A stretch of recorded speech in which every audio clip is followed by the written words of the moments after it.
First time in a long time, but back like I never left. Taking each day as it comes, you know me, I don't read ahead. Watch me burn down everything, BDE on the TV set. When I'm in control on the road, you can never really know what's up next.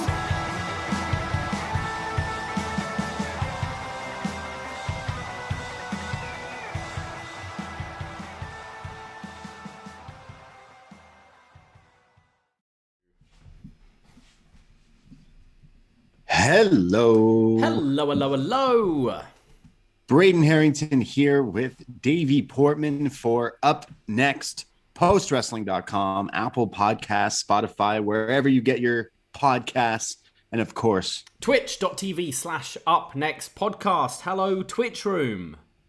Hello, Twitch Room. Yes, welcome to Up Next. It's Braden and Davie, your NXT friends. It's week 2 of Davie's excursion over to the homeland. So you watch NXT on what, British TV now? Watch it on BT Sport, yeah. Yeah. All right. Shout out BT Sport. I watched it on Canadian TV because I live in Canada, but then also because it was not on the usual USA because of the Olympics. It's on Who Sci-Fi knew the Olympics? this week, yeah. Yeah, so it was on wherever you watch your sci-fi movies and stuff. So that's where NXT was this week, and it will be there next week as well. But you were okay with finding it? Yeah. They didn't switch channels? No, we've got, I think all the Olympics over here is on BBC. So yeah, BT Sport still. I mean, it's 1 a.m. over here, so where NXT starts. So there's not a whole lot of competition really at that time. Yeah. But yeah, no, it's fine. BT Sport working very well. It's nice to, I'm living at my mum's at the moment, so it's traditional TV, unlike all us youngsters who find our alternative means. But no, all good from my end. Yeah. Some people watch it in various things, and that's how the world watches things. What have you been watching, if you've been watching anything else? Because I watched something else that you wouldn't think was on Disney Plus, but Disney Plus Canada, at least, or Hulu, they own that, have a show called Pam and Tommy. Oh, right. Yeah, I saw it being advertised. Yeah. Pamela Anderson and Tommy Lee. And I'm like, wait, Disney made this show? Because episode 2 is like one of the most raunchiest things I've just seen on TV shows. So I'm like, wait, Disney, it has Disney's logo on it. That is just crazy. But I instantly got hooked on that. Michael Keaton show as well. What is it? Dope Sick as well on Disney, which is all about drugs and stuff, which is meant to be really good. So yeah, Disney definitely broadening. Like, who knew? Not just cartoons and things. I've been watching a bunch of British stuff, actually. There's a show over here I've been quite enjoying that I just finished today, a BBC drama called The Responder, with Martin Freeman in the lead. And he's kind of this rough cop who kind of gets a bit mixed up in a big coke deal, and it kind of Breaking Bad-esque, where the more he tries to dig himself out of it, the deeper he seems to get into it. Thought the acting in that was fantastic. And just started today watching a show called Hunted, but I'm watching the celebrity edition. It's pretty fun. It's basically you're on the run for 2 weeks, and they've got a proper like police force who are chasing you. So it's if you can go the 2 weeks without being caught by the police, you win money. So you're just seeing the different tactics people have. Some people are stupid. It's like the first day away from their family and they've just got to call their husband or whatever. And you're like, come on. Like, if I was on the run for 2 weeks, I'd probably, shave my head, completely change my outfit. I'd go camping. I'd like live off the beaten path, like live in the woods or whatever for 2 weeks for the chance to win money. Some people are like, oh, I'm going to hang out at my friends. I'm going to call my mum. I'm like, what you doing? Yeah, and all these police have like access to all, like, their tracking phones. They got access to all the CCTV and stuff like that. It's pretty fun though, so I've been enjoying that. And also, I'm all caught up with Book of Boba Fett, which we're going to be talking about next week, which was a little like meh to start with, but it's definitely picked up. So I'm kind of back in the Star Wars zone now. So looking forward to. Wait, is that over with? That's It's the caught up? last episode's about to come out. So Yeah, I haven't watched it yet, so I know that we're going to be doing a review next week. So I guess I got to catch up. How many episodes does that mean? There's what, I think 7, 8? 7, I think in total. Okay, yeah, cool. Pretty easy watch, but the last 2 episodes, as Knocked Out Films in the Twitch chat has said, the last 2 episodes have been very good. So yeah, looking forward to chatting to you with you all about that on patreon.com/upNXT. Yeah, I mean, we love our Star Wars here. We've definitely, if you go through this free feed, you can find all the Star Wars movie reviews are out there, as well as the Batman. We're going to be doing the Justice League. We got to find some time. I mean, the new Batman, Robert Pattinson, we've timed these reviews to come out so that we can review it, but then it's got to come out. We got to wait for it to, I'm not going to no theater with a notepad. You know what I mean? So like maybe we put out Justice League around the time the new Batman comes out, and then maybe give that a month or two when that one's kind of maybe a bit more accessible. And then we can do that review. So that will still be happening on this free feed. So all the Batman reviews. But yeah, I'm excited to talk about some Star Wars. I haven't watched it yet, so I'll probably just spend some time and binge it. So I'm looking forward to that. I know that crap, what else was that? I went to the theaters this week. I went to see Scream, the new one, Scream 5, but they just say don't call it Scream 5. That's the new thing, isn't it? Like the new like they did it WrestleMania. with Halloween. They're like, let's just call it Halloween. It's like, no, call it Scream 5. I mean, Scream 5, it's easy. You can just turn the S into a 5, can't you? The marketing's there. Yeah, already. they didn't even do that. They didn't even do that, but yeah, I've got to find a day to go and see that. I was thinking of maybe going today, but I was pretty tired. I'm still trying to figure out my schedule. I'm starting my second new job on Friday, so hopefully once I've got more of a fixed schedule, I do want to go and see that. I do want to see. I still want to see West Side Story while it's in the theaters, because I think like a big like musical like that I'd kind of like to see on the big screen. So maybe take my mum to see that. But yeah, I definitely with cinemas being open, I definitely want to catch up on a bunch of stuff, and especially now that they've announced all the nominations for the Oscars, it's time to get some movie watching done.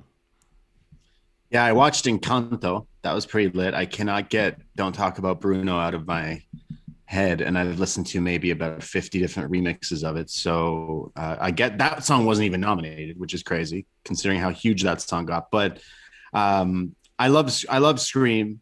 I want to see Jackass, but I'm like not rushing to go see. I wish it came out on a streaming thing, but I used to love those guys, so I do have some interest in doing that. But it was nice to go back to the movie theater and have popcorn and stuff like that, because they were closed here in Ontario just up until recently again. So it was a nice treat. And I didn't hate the movie. I realized that all Scream movies are really silly, but it was so much fun still. Like the whole thing is like, all right, who's the killer this time? Just I literally like, I feel like as soon as it shows the whole cast, the first shot of everyone together, I'm like, I figured it out. And it almost is like being spoiled, because then I bummed myself out. I was like, didn't get like the like, oh, I got, because I was like, I figured it out. It was like, it's this all connects, and then boom, boom, boom. I'm like, oh, okay, maybe I'm too old for these movies now. But I felt like there was something else that was coming out, that because there was a trailer for a scary movie on that looked pretty awesome, and I don't remember what it was now, but because there's the new Texas Chainsaw Massacre, which I don't really have too much interest in. It looks kind of silly. The Netflix, like a show. Okay. Everything's being rebranded. What is it? Relaunched, remixed, reimagined, all that rebooted, stuff. Yeah. all that. Yeah.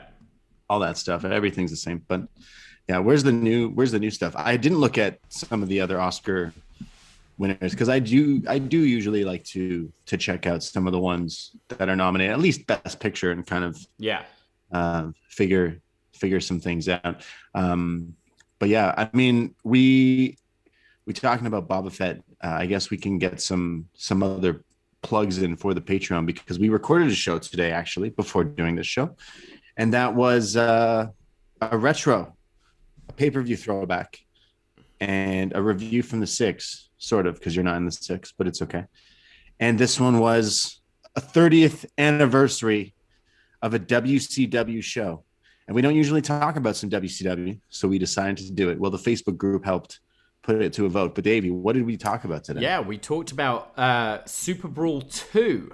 What was it? Good Friends, Bitter Enemies, or something like that. Lex Luger versus Sting in the main event, but more importantly, Jushin Thunder Liger versus Brian Pillman in an absolute classic of a light heavyweight match. And yeah, we had a lot of fun talking about that. There's definitely a lot of blind spots in our wrestling when it comes to sort of early 90s WCW. So that was a great chat, and that's going to be coming out later in the week.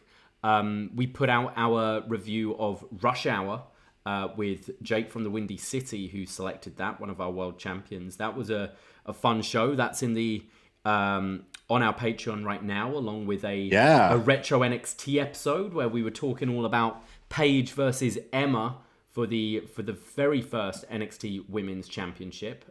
Kind of ties in nicely as we're talking about a women's title match tonight.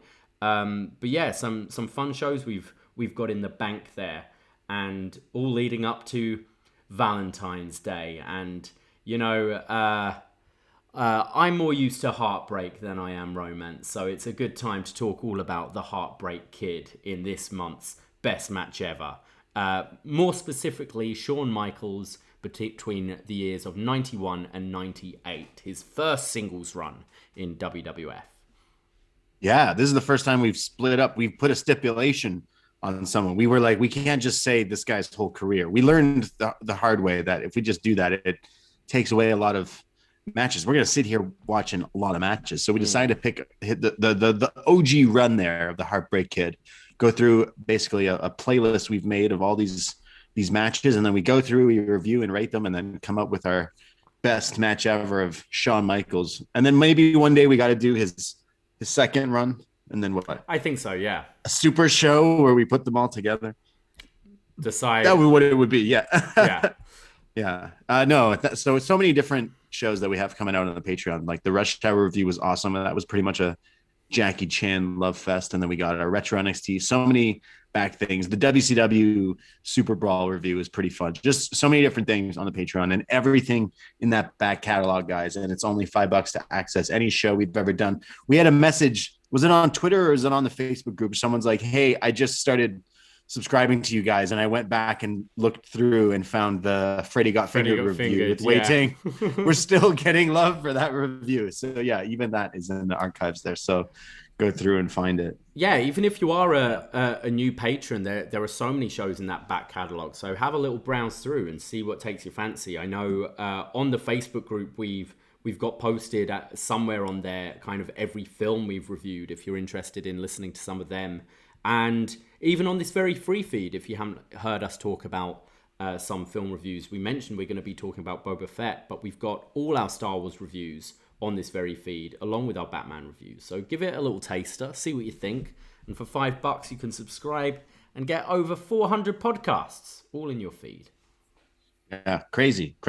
So many podcasts. Of course, we'll be back also on this free feed and on Twitch for BD Elite. Davie, predictions right now. Tony Khan has said the Forbidden Door has opened, and not only opened, but closed shut, meaning there's going to be a contract signing on Dynamite. By the time you're listening to this, it could already have happened. But what are we going to be seeing, Davie? Is it Keith Lee? Is it Keith Lee? Is it Jeff Hardy? I mean, is it Jeff Hardy? It depends. What are we saying? Like, Forbidden Door to me makes it sound like you're with another company, right? Like, Keith Lee is just unemployed at the moment. So does that really count as the Forbidden Door? Right. I think I'm going to be disappointed. I don't think it's going to be this that they're kind of hyping it up a great deal. I feel maybe you should be hyping up your world title match that's happening tomorrow that no one seems to give a shit about. But yeah, all the promotion seems to be about this signing. I think it could be Jeff Hardy. I know he's got a non-compete right now, but I think by the sounds of it, WWE did him dirty. He he passed that drugs test, and maybe it sounds like that house show that he walked out on maybe had a little bump in the ring that sent him a little loopy, rather than what we all kind of suspected, which might have been him falling off the wagon. So I don't know, maybe WWE feel a little guilty. I know there's talks of him being offered the Hall of Fame, which he turned down. So I'm thinking possibly it is Jeff Hardy, and somehow they've come to a bit of an agreement. But I can't say I'm too excited to see a Jeff Hardy run. I will say, Matt Hardy's saying that they offered him the Hall of Fame spot, but it was just the single Jeff Hardy, and Jeff was like, "No, it has to be the Hardy Boys." Like, come on, what do you mean? So, yeah, I know you're kind of over the whole. I've been over Matt Hardy, but there's still something in me that will definitely be interested in seeing Jeff Hardy, the Hardy Boys specifically. That I guess they could use their music, because that was always just the stock music.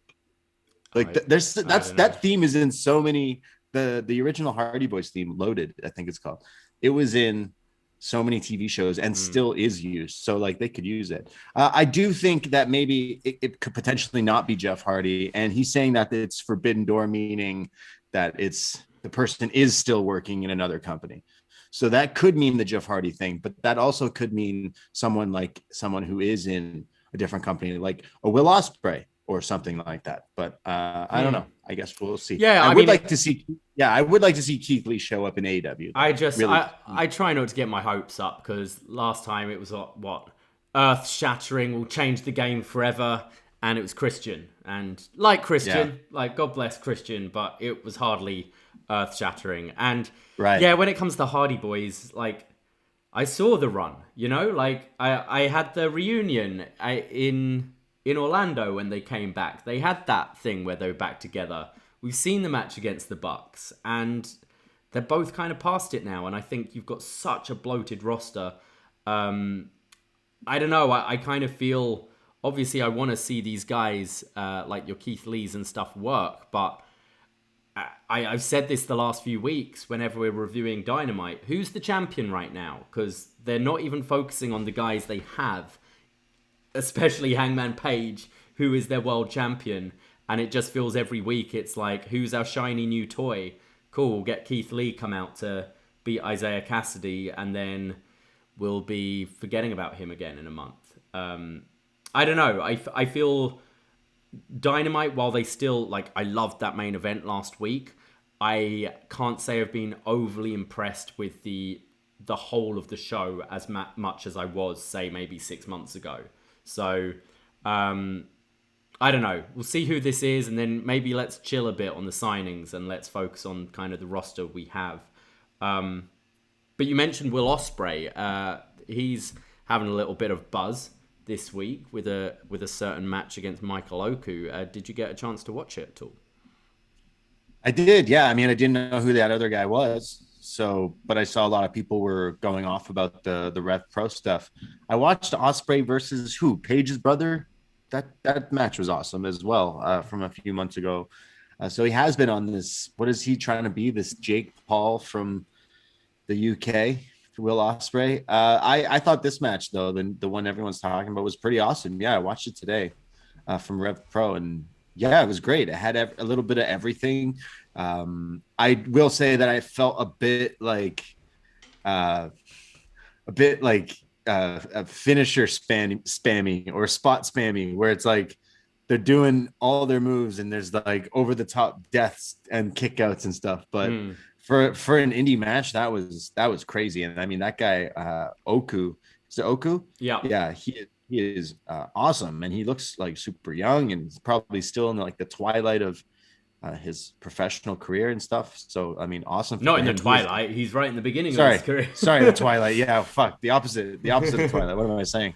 Yeah, exactly. Yeah, so it's like he's got everything to look forward to. But yeah, I'm a huge Ospreay fan, and I saw the spat with Ospreay and Omega on Twitter, and I was like, you guys both suck at this. You're so good at wrestling, but you're not good at using Twitter. Stop it, and just fight already. Just kiss already. Let's do it. Come on, what are we doing?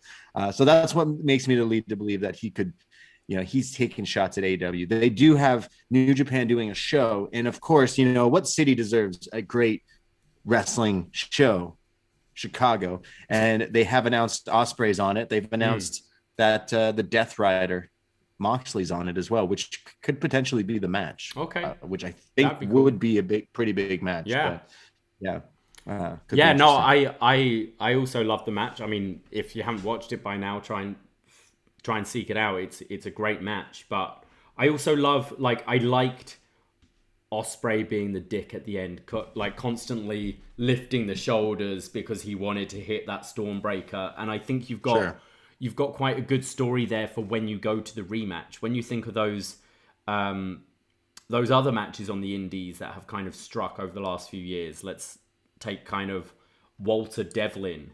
I think they set it up in such a way that you really wanted to see that rematch. And I think next time Oku and Ospreay is happening, I think it's going to get a lot of buzz. And I think it's certainly something that the British scene needs at the moment, because it has been struggling a bit. So good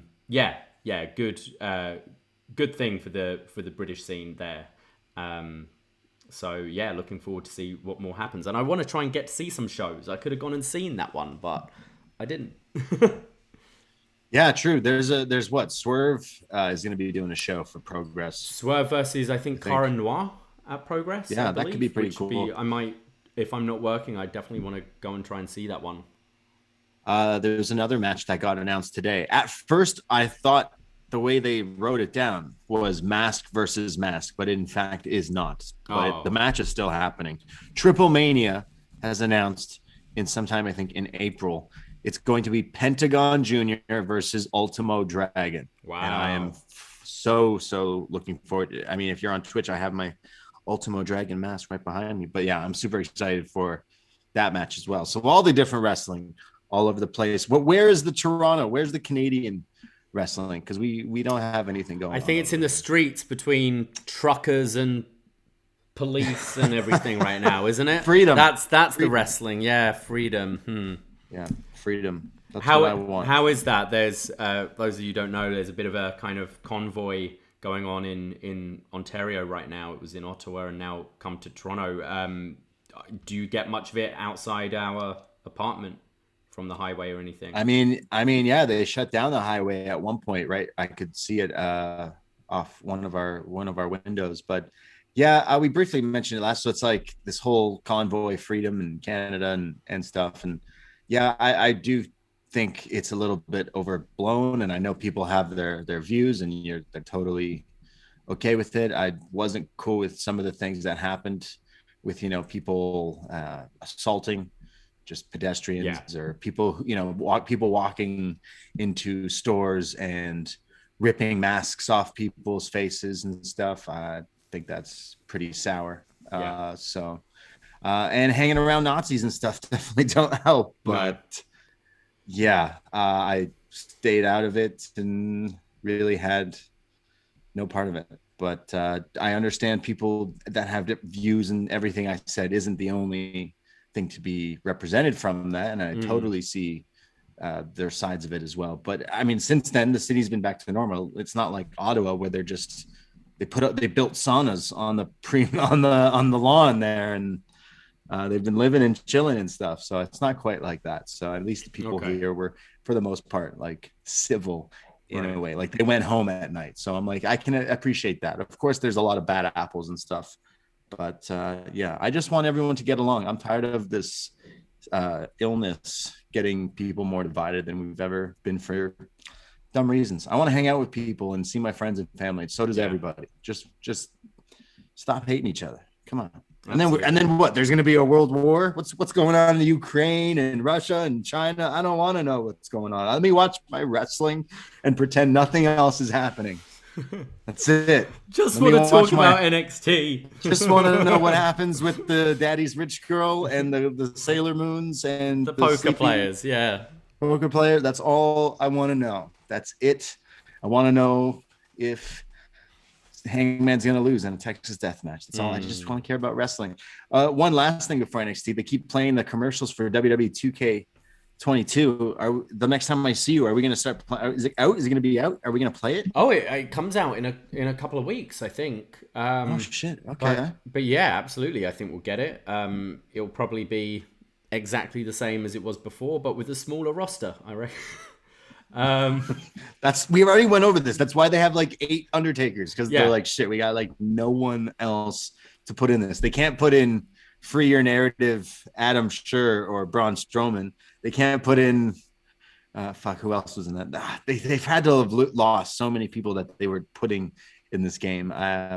I'm excited to play, because we briefly played 2K19 just like a few weeks ago before you left, and that was a lot of fun. And I hope this game doesn't suck. But I just like to see some changes, like change the gameplay up a bit, like reinvent it a little, because it's been the same thing all the time. And I got to say, from watching the trailers, I don't get why the graphics like look so shitty on these games, like compared to where graphics are with stuff now. You look at the NBA 2K games and they look lifelike, and then it's like, oh yeah, that sort of looks like Sasha Banks on these things. But I mean, they're always fun to play, so we'll definitely get it and have some fun, and I'm sure we'll go on Twitch kind of over the summer when we do get it. But yeah, I just like, a bit of a better, more interesting career mode. GM mode's back though, right? GM mode, okay, cool. That's pretty cool. I feel like we could mess around with that. We could fuck around on that. That would be pretty cool, because then you play out the matches. I mean, Jeff Hardy's going to be in the game. Yeah, like he has to be. I mean, we're gonna download everyone anyway, aren't we? Yeah, we get the created people. We'll still be playing as Honma and Tenzon and Big Viscera. Bird and Viscera. Yeah, we made ourselves too, and then we made ourselves champ. Right now in 2K19, I was Rikishi and I won like a bunch of titles. That's what I remember. It's good times in our we're 2K. holding. You mentioned Ultimo Dragon. We're holding like every single tag title. Like we're Ultimo Dragon, aren't we? Right now. Yeah, exactly. Yeah, we're pretty much like that. So now we can do that in 2K22. It's just great. It's going to be great. I wonder if they'll have different, Braden. It hits different. Is that the brand of it? Yeah, you'll never see it coming. I'll never see it coming. Like I saw Lord Steven Regal's Pro Wrestling Tees store go up today. Oh yeah, he quickly changed his name. Lord Steven Regal, goodbye William, and he's up and he's selling. I love his shirt that says Original Villain. Original. Okay, interesting. Do we see him wrestle? Is he the hot new signing tomorrow? Oh God, are we getting Isaiah Cassidy versus Lord Steven Regal? No, it's got to be. Wait, so the signing guy is going to face Isaiah Cassidy, or is that a second? Or have we got 2 guys tomorrow? I don't know. I can't keep up.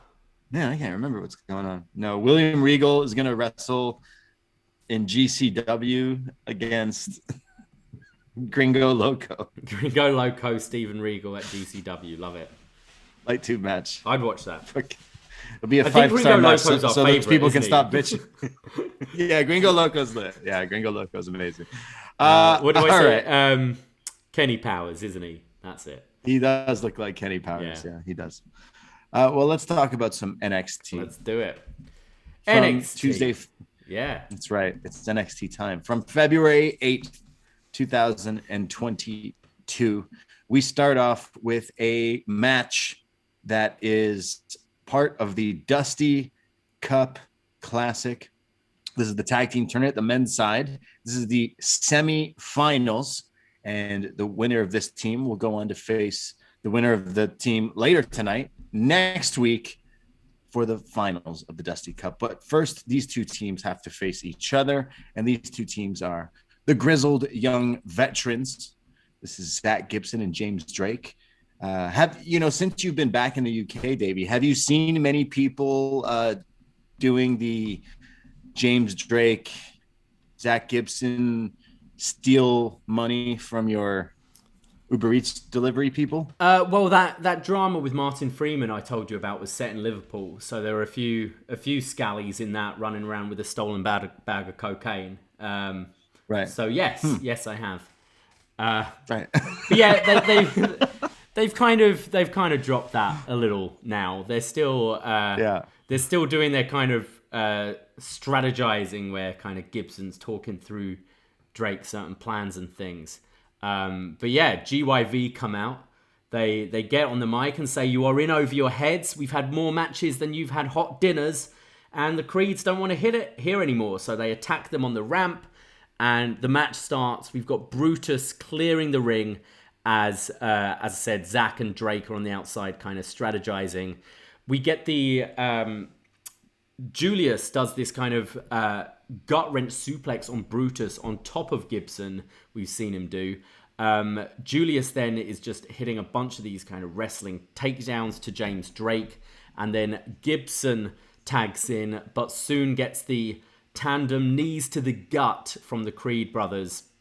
But Gibson starts to come back by doing his kind of cross chop to the throat to Brutus. And Brutus is selling this like he can't get his breath because he's been hit in the Adam's apple. And then under the apron, the Grizzled Young Vets hit a double slingshot to Brutus. So he goes throat first into kind of the metal rungs under the ring. And now they just continue to attack the throat of Brutus, who manages to fight back with a delayed vertical suplex. Goes to make the tag, but James Drake runs in to stop him and grabs him in a sleeper hold. But Brutus eventually gets the hot tag to Julius, who comes in with right hands. He hits a chop block on James Drake and then applies the stretch muffler, which Drake manages to kind of counter into a guillotine, but gets slammed out of it. Gibson blind tags himself in and then drags Julius out of the ring as Drake hits him with this tope suicida out of nowhere, smashing into the announce table. This looked great. Yeah, and then yeah. You got the Doomsday Device from the Grizzled Young Vets, but only a 2 count. There was a bit of a delay as the ref didn't count because Drake's kind of foot was under the rope and allowed the Creeds to kick out here. Then Brutus and Gibson start trading blows, and Gibson does the chop to the throat again and then holds back the arms of Brutus as Drake is just delivering these punches to the face. They then set up for another Doomsday Device, but Julius runs up the back of Brutus and superplexes, I think it was Drake, off the top here. This looked nuts, and the crowd incredible, all leapt to their feet. This looked so good. And then they hit their kind of pop-up rolling kind of cartwheel where Drake's on the shoulders and they kind of do a cartwheel with him, slamming him down. Like a Death Valley driver, cartwheel driver. Yeah.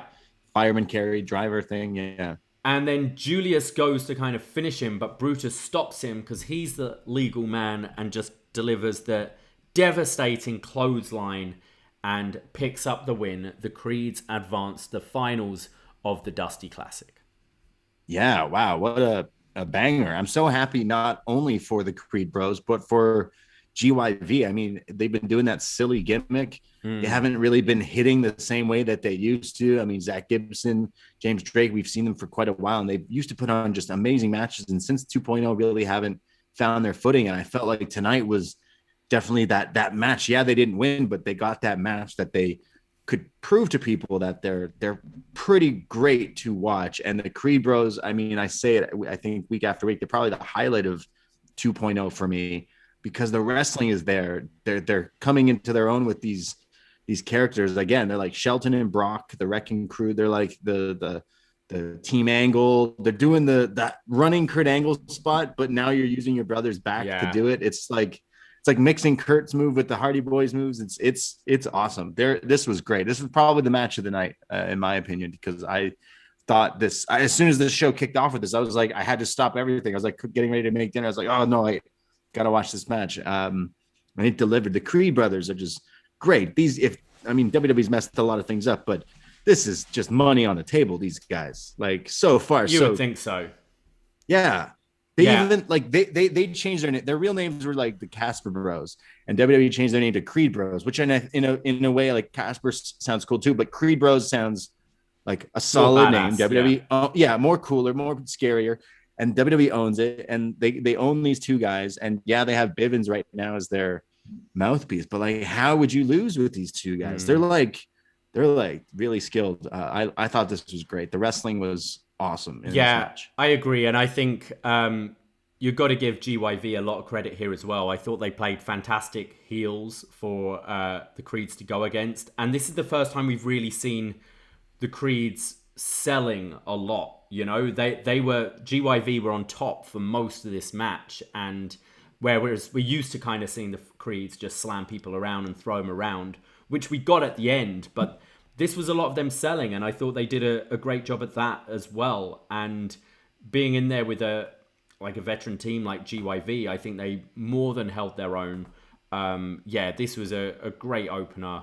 Tag team wrestling's always been a highlight for NXT, and I think the Dusty Classic is something I get into every year. And I think this tournament, even though we're in this 2.0 branding now, I think we've had some good matches this year. We had the what was it, Jacket Time MSK the other week, which I thought was really impressive too.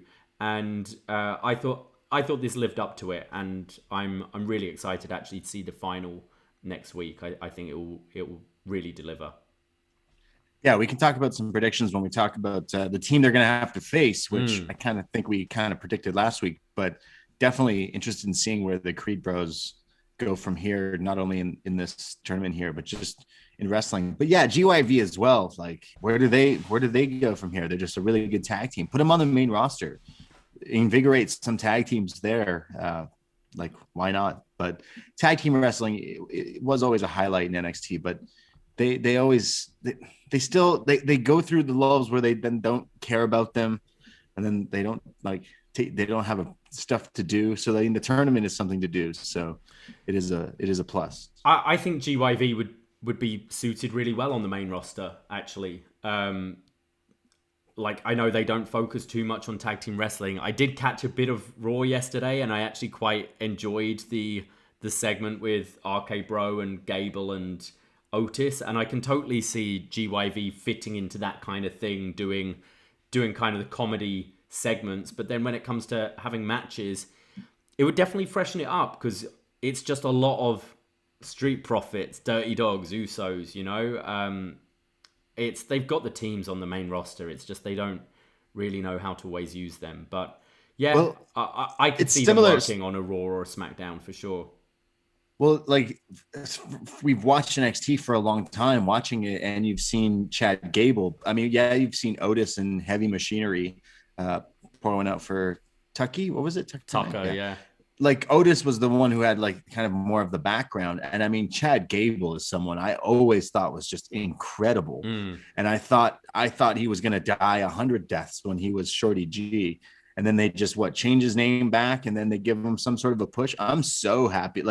It would almost it makes me check out those segments. I hear, hey, this guy was great in a segment. I'm like, what? I haven't watched anything I liked from this guy since he was kind of wrestling. His matches have been good as well. I sat down for breakfast this morning and put on the beginning of Raw, and I'm watching it going, should I be enjoying this? This is a bit silly, but you know, Randy Riddle and Chad Gable are actually being really entertaining here. And I think maybe Vince has started to see something that he likes about this guy. So, and if we can get good matches, because he's such a great wrestler, he is a little Kurt Angle, isn't he? So, yeah, it's taken a long time to get there, but it's so nice that he's finally getting a bit of the attention. And I mean, he's feuding with Randy Orton, for heaven's sake. It's pretty cool. Yeah. Yeah. Honestly, Chad Gable could be their next Daniel Bryan story, but it's more of a homegrown kind of thing. Of course there's the wrestling background, but he's awesome. I would watch if he were to be pushed a lot more, but shout out Chad Gable. One day he'll be wrestling the Creed Bros. The Creed Bros should move up to be his heavy when he's being pushed in a bigger slot. Yeah. When he's being pushed as a wrestling superstar, he'll come out wearing the track suits and stuff, and his backup are more wrestling superstars. These two should be his stand. It's all stable. Gable America. What's his thing? Have them join the academy, the Alpha Academy. Yeah, Alpha Academy. Sorry, that's what it's called. The Creed brother, have them as a foursome. Would all offer something quite different. Would be pretty cool. Yeah. We go backstage to Cora Jade, who's being interviewed. She says that having Raquel Gonzalez respect means a lot to her and that they're going to make a lot of noise in the Dusty tournament, when she's interrupted by Valentina Feroz and Yulissa Leon, who patronizingly congratulate her on her team with Raquel and say that they've got a lot to prove, when Raquel Gonzalez comes in and starts yelling at them in Spanish. Everyone's yelling at each other in Spanish, and Yulissa and Valentina walk off, and Raquel looks at Cora and says, "Only I can call you that," insinuating that they said something rather rude to Cora Jade. But look at them being friends now. She's coming to her. They're frenemies. Yeah, they are. Yeah. Good stuff. I quite enjoy Valentina and Yulissa just coming in yelling in Spanish. They're feisty. They're feisty, and I like their little dance when they come to the ring. Yeah, that is you got me on that. Yeah. So I imagine that will possibly be the first round match we get to in a couple of weeks. I think so. Wendy Chu and Amari Miller, who have come back from shopping. If you remember last week, Wendy Chu stole Tiffany Stratton's credit card, and they're saying her daddy's credit card. Her daddy's credit card. Yeah, get it right, Davie. Come on. And Wendy Chu says that was fun until the credit card got cancelled, and then they throw it away, and it looks like they've bought a lot of stuff with the credit card. I mean, I'd have had that cancelled right away. It looks like they've only just come back from the shop. She stole this a week ago. So Tiffany a little slow getting that sorted there. Yeah, okay, yeah, I didn't even think of that. But like I'm thinking you have my Davie, if you went, "Hey, I have your credit card, Braden, look at this." I'd be like, "Cool, hold on one second." Go on your phone. And you can't do anything with it now. So okay, so she could have let it slide. Like maybe she didn't cancel it in time for them to go to a few stores and buy stuff with it. But why would they be showing up to the arena now in their like normal NXT gear with the shopping bags? Are they just like, "Oh, hey, this was from this week and we still kept everything in the bags"? Or like, did they just show up now? So there's definitely an error, a goof, if you will, in the timing of this whole thing, because it didn't say like, "Hey, this was last week," because the bags will come into play later for whatever fucking reason. But yeah. Do you think they ordered some Uber Eats for the Grizzled Young Veterans as well? Yeah, what would you do? What would you do if someone who was trying to get a hit out on you, like someone who's like been your like kind of enemy for a little while, she's kind of being mean, and you end up in possession of her daddy's credit card, and you know the daddy's rich. So what would be the first few things you get? New pair of Nikes? The thing is, they didn't even secretly steal it. Like, I'd have understood if they like managed to like sneak the credit card and Tiffany didn't really realize, but she like waved it like, "Hey, I got your card." But yeah, maybe some nice clothes, some nice shoes. Yeah, I don't know. Flight somewhere. yeah, that would have been better.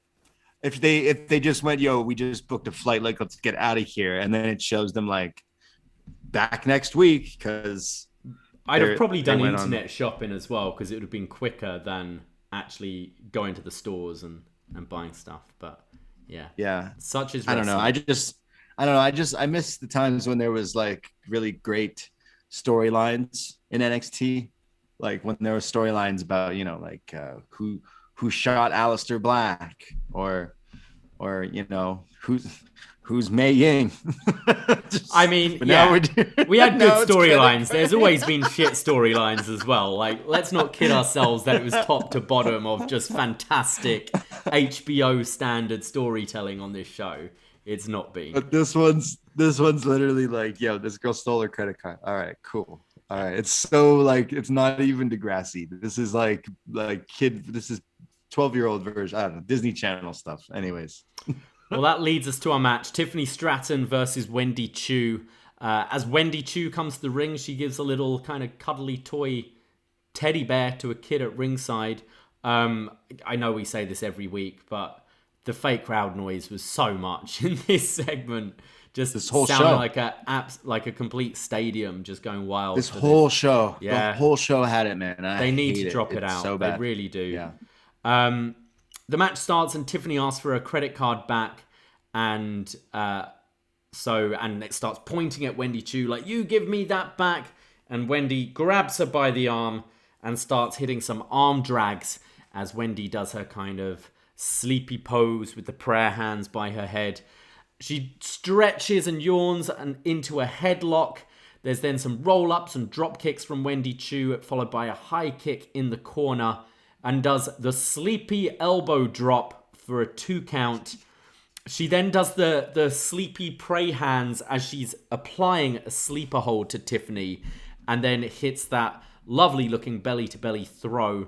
She goes for a handspring elbow in a corner, but Tiffany comes back with a forearm, but then is mad because she sees that she broke one of her fingernails in doing so. I broke a nail. And then Tiffany hits a handspring cartwheel elbow of her own, and then hits her finish, which is like a twisting Vader bomb splash. We see Raquel do the kind of half rotation, but this was a full rotation, and actually I thought looked pretty nice. And Tiffany Stratton gets her own back on Wendy Chu by picking up the win here. Wow, a corkscrew Vader bomb from Tiffany. You know, her handspring stinger splash thing looked pretty good too. And Wendy Chu is awesome. She's doing the belly to belly, and then like the almost like the Van Damme splits pose at one point to block a move as well. I think Wendy Chu is definitely maybe trained for quite a few years. Obviously, seeing her as Karen Hewitt and stuff, she knows how to wrestle, and now has been giving this kind of more silly gimmick that it can show that she can do some of this stuff. First she was given Mae Young, and now she's given this gimmick. It's like, I wonder if you were just given a gimmick that it's just normal wrestling, because it seems like you can do all that stuff. But Tiffany's someone that we've kind of just been seeing her like first time kind of doing TV stuff and possibly wrestling. And I know she's got some sort of a background in gymnastics and something as well. So, I mean, we kind of see it here with that corkscrew splash and stuff.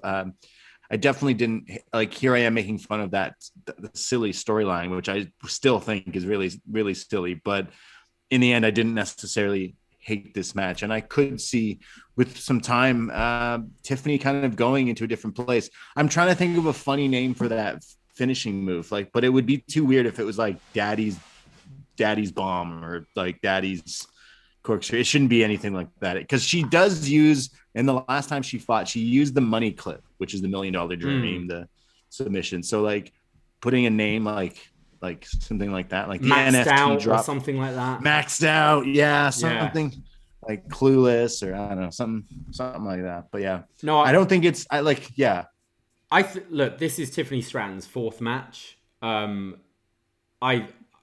This is the best she's looked so far. I thought she looked a lot smoother here than we've seen her in the past, and I think the spot she does, like the handspring splash and her finish, actually look pretty good.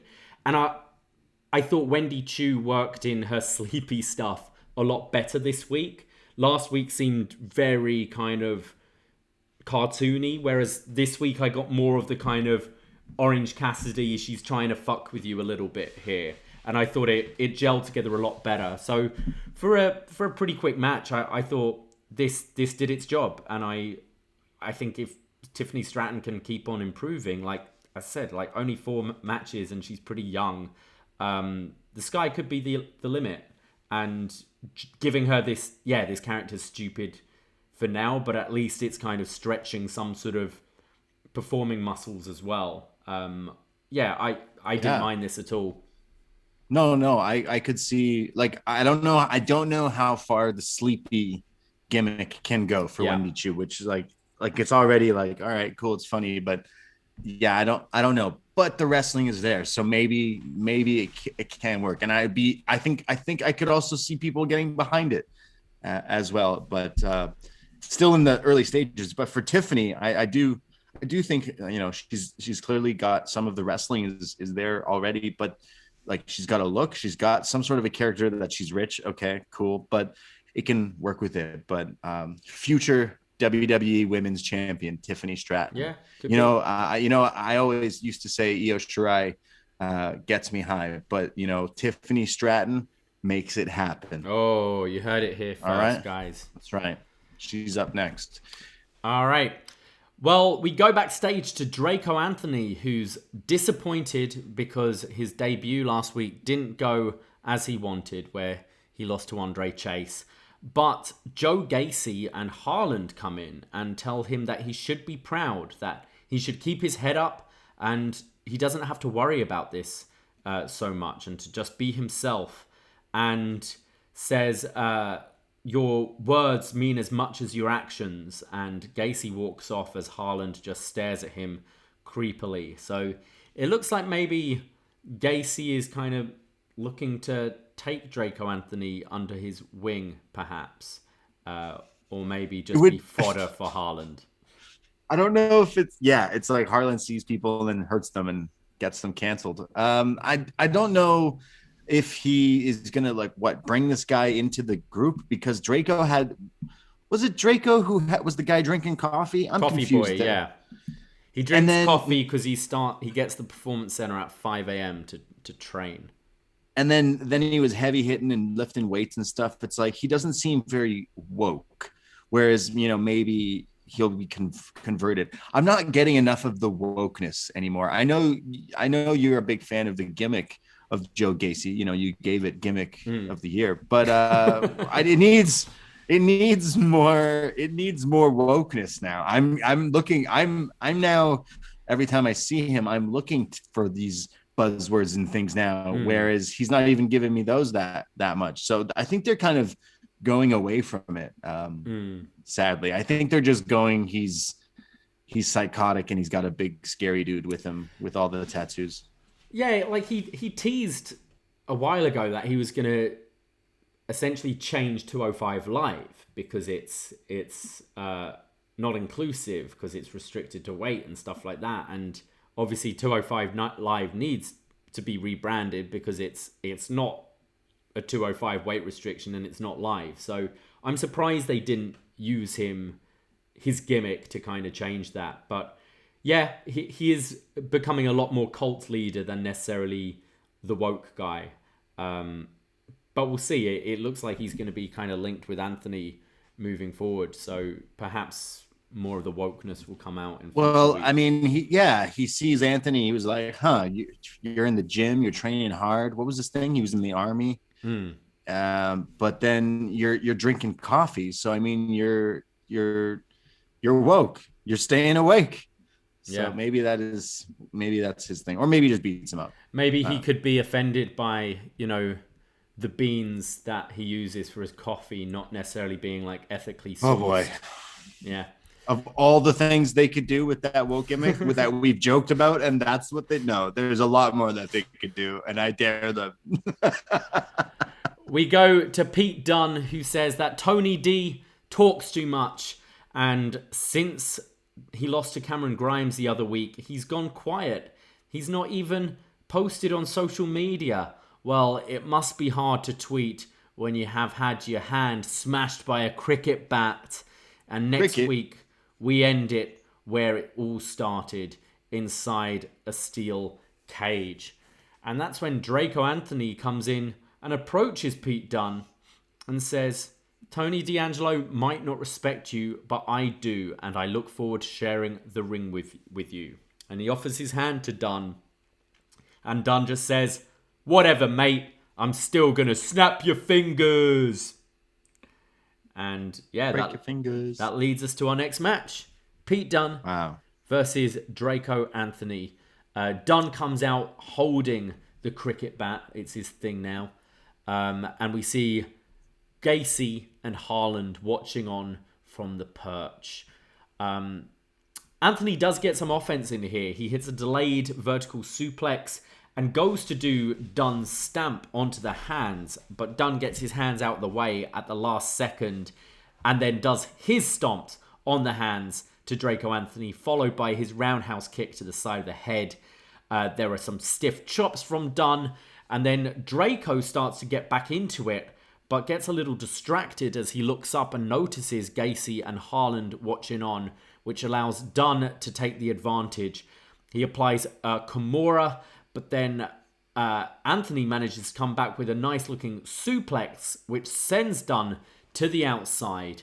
And while Dunne's on the outside, Tony D comes out of nowhere to attack Dunne with a crowbar, but Dunne was ready for it and manages to avoid him, gets back into the ring, hits the German suplex on Draco Anthony, followed by the bitter end. 1, 2, 3. Yeah, I mean, right after the match, Tony goes to attack Dunne, right as they're announcing him, and again Pete scouts it, and then snaps his fingers, and says that next week you're going to need more than a crowbar, because he gets all these weapons and a toolbox into the ring, and says, how about we take everything we can find and attach it to the cage and have a weaponized steel cage match, which Tony D'Angelo accepts. Weaponized. Yeah, I like that word. It's word of the week, guys. Weaponized. I like it a lot. Yeah, so we knew we were getting the cage match, but now it's weaponized, and Pete the Toolman is going to bring all sorts of different weapons to this thing. I'm sure we're going to get the cricket bat hanging. We're going to get the crowbar in one section, trash cans, all sorts of stuff in this thing. The match between Pete and Draco was all right. It was very quick and was pretty much just kind of a segment really to set up for afterwards. It was Pete hitting the bitter end, which still looks pretty good here, but yeah, I kind of felt Draco got too much in. This guy lost to Andre Chase, like the biggest jobber in your company, last week, and then I thought he was going kind of 50-50 for a lot of this with Dunne until the kind of final stretch there. I found it a little strange that they were that Dunne didn't just completely run through this guy. But yeah, it was. Sorry, it was. I'm trying to they could have made it a bigger thing, but they also just kind of threw it together beforehand, and it was pretty much this guy's just in it as a prop to set up for Pete to get a win and gain some momentum here. But they could have promoted it as the guy who likes coffee versus the guy who I assume likes tea, so that could have been the future feud. But I haven't seen too much I like from Draco yet, but I feel like there's still hope yet. Yeah, I mean, I don't know what momentum you're getting beating a guy who lost I know. Chase. I don't know. It just seemed a little odd to me. We go backstage to Io Shirai, who's with Zoe Stark, who still has her knee injury, and Zoe says we need to have a serious conversation about the Dusty Cup. And Zoe starts talking about all the teams that they could be facing, like Indy and Persia and Casey and Caden. And Io just says, why are you telling me this? And she goes, well, because I know you, Io, and you want to retain those titles that you were never pinned for. And Io's like, yeah, you're right. So we need to find you a partner who is hard-hitting and willing to sacrifice themselves for the team. Someone as crazy as you are. And Io says, okay, I'm in, and I know who to ask. And Zoe goes, can I ask who it is? Io just goes, nah. So she's so mean. By the end of the show, I think it's pretty clear who Io's partner's going to be moving forwards. But yeah, Io going to be entering the Dusty Cup. It kind of makes sense to have Zoe on TV still. Obviously, that's an advantage you have with just being in Florida the whole time. She'll be rehabbing at the Performance Center, so I kind of like it that you can keep her on TV and sort of develop maybe more the acting side of it and stuff, and that we don't completely forget about her. But yeah, Io entering the Dusty Cup. We see Wendy Chu backstage with her shopping bags, looking a little down because she lost her match against Tiffany Stratton, when Dakota Kai shows up and says, you might have a new wardrobe, but all these clothes won't buy you victories in the ring. says the girl who loses to everyone, Dakota Kai. Still doing her kind of crazy gremlin. It's more Alexa gimmick. Bliss, like Lily gimmick now. Yeah, she's got is. like makeup on and weird. I don't like it. We go to our next match. LA Knight taking on Sanga, who's making his in-ring debut, who's Grayson Waller's bodyguard here. During this match, I spilt coffee all over my mum's sofa and over my laptop, so got a little distracted. But yeah, I can tell you what happened. Sanga I've spoiled got it the here, match. but yeah. Sanga spoiled it, and everyone figured out what happened. La Knight won. So, yeah, Sanga, who's kind of dressed in Braun Strowman's old wardrobe here. But Knight just starts to charge at the big guy. He's hitting a drop kick. He's hitting these big knees in the corner. And then Sanga comes back with these kicks, a big uppercut and headbutts. He goes to run LA Knight headfirst into the ring post, but LA Knight slips out, causing Sanga to go headfirst into the post. LA Knight goes for his finish, but is just shoved off when Waller comes in and removes the turnbuckle. But Sanga goes for a splash and hits it head first, and LA Knight hits the neck breaker for the win. And after the match, LA Knight follows up by hitting his sorry, what's he call his finish? It's not a neck breaker. It's well, he won the match. No, he won the match with the neck breaker and then hits his finish on Waller. I mean, LA Knight thought he was Stone Cold Steve Austin for the past little while, but now he definitely, because he's hitting this move more like a stunner now. He hits it like he doesn't even go fully through. It's like the party foul, the brain, what's it called? The brain tumor, the brain trauma, something yeah. Like blunt force trauma. Blunt force trauma, yes. But he hits it almost like it's a stunner now. It's like yeah. I did like Grayson Waller's shirt. It was popular. He looked good. But, yeah, he looked good. Yeah. I actually, I'm not gonna say he's Okada here, but Sanga didn't look as bad as I was expecting, to be honest. I thought he moved quite quick for a big guy. I thought his strikes looked pretty good and his uppercut looked nice. We saw him last week deliver quite a nice looking choke slam as well. So. When we saw Indus Sheer, I thought these guys were pretty awful, but maybe for a big guy, this dude isn't going to be as bad as I was expecting.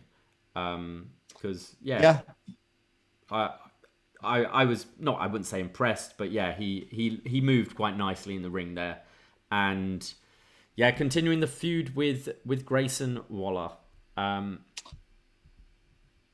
Okay. Yeah. We go to... I thought you were going to say something. You had a nice shirt. That's all. Great analysis. Cool. Nice shirt. We go to Duke Hudson, who says Dante Chen isn't what he says he is, and he isn't here for a reason, and then wishes Indie Hartwell good luck and to bring the titles home. So Duke Hudson may be stirring up some shit here because we all know Persia kind of has the hots for Duke Hudson, but he's showing a bit of interest in Persia's best friend, the married Indie Hartwell. Yeah. Damn, what a cheeky bastard this guy. He's shooting his shot on live TV at a married woman. And the man she's married to is a known serial murderer, serial killer. Boy, this can't end well for him. He's just he's a little shit disturber, this guy. Yeah. This has to be the worst payoff to a hair versus hair. The guy's just grown his hair back. Yeah. He's just like, I was bald for a week. I've got hair now. His gimmick is now he went from poker player, he got his head shaved, and then now he's a guy who hits on married women. Yeah. Does that happen to people who lose at poker? I don't know, but I've definitely hit on married women before. Yeah. Wait, before playing poker or after playing poker? During, all the time, yeah. Especially during poker, yeah. Yeah. We get a quick Toxic Attraction Vengeance Day commercial, but then we go to our contract signing for the main event of Vengeance Day, the title match between Santos Escobar and Bron Breakker. Bron comes out in a bit of a Canadian tuxedo here, wearing the double denim. And Santos obviously looking very dapper as always. Bron says, look, I've already said I respect you, but I'm going to beat you, and there's not a damn thing you can do about it. Now, we know how these contract signings go, so what about we just get it over with, we flip the table and start fighting right now. Santos says, I wouldn't expect anything else from someone so new, so young, and so naive. When I say I do things on my time, it's because I'm always pulling the strings. So while people like Paul Heyman call you the future of WWE, I'm planning to end your career before it even starts. When, quite surprisingly, Dolph Ziggler's music hits. I'm here to show the world. Come on. Is this downstate? It's downstate, isn't it? Is it downstate? I'm a downstate guy, and I'm pretty sure I'm gonna do some digging, but I was vibing. I love that song. But yeah, wait, what? Dolph Ziggler's in NXT? So Dolph Ziggler comes out to chants of holy shit. The CWC have lost their minds. It's Dolph Ziggler on a Tuesday. And Ziggler sits by the desk, put his feet up, and says, what a night. NXT on Sci-Fi. What a moment. What a moment until I showed up. You want to know if I work Tuesdays? Well, I do now. Paid, of course. I get a bonus. Thanks, Ace. And I got a plane to catch. Oh, sorry. But he says, I got a plane to catch, so I got to ask, who the hell are you? And Bron says, I'm the NXT champion, and the reason you're here right now. And I'll handle you after I've handled him, referring to Santos Escobar. Ziggler says, look, I could list all my accolades, but I'd be here all day, and I'd probably forget some. And look, I'm aware every 100 matches, 99 of them don't tend to go my way, but we all know what I can do every day of the week. Yeah, he's just saying, look, I lose out 99 out of 100 Most matches, but I'm still pretty good at this.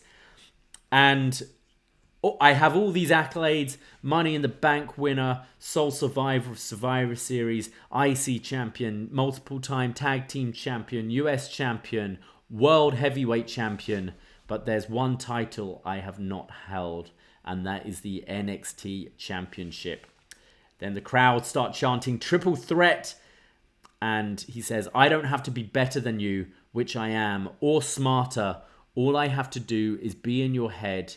And with the littlest thumb to the eye, when Ziggler's interrupted by Ciampa's music, no one will survive. So Tommaso Ciampa comes out and says, damn, Dolph Ziggler in an NXT ring, ain't that something? And now the crowd are chanting Fatal 4-Way. Dolph Ziggler as NXT champion, Ciampa says, that's a hard pass. He then gets in Ziggler's face and says, listen, kid, if you're going to walk into my home, when Santos Escobar interrupts and kind of says what we're all thinking, what the hell is going on here? First you play frenemies, you and Bron, and now you want his title. And you, what are you doing here? Dolph, you don't even go here. You don't even go here. You don't go here.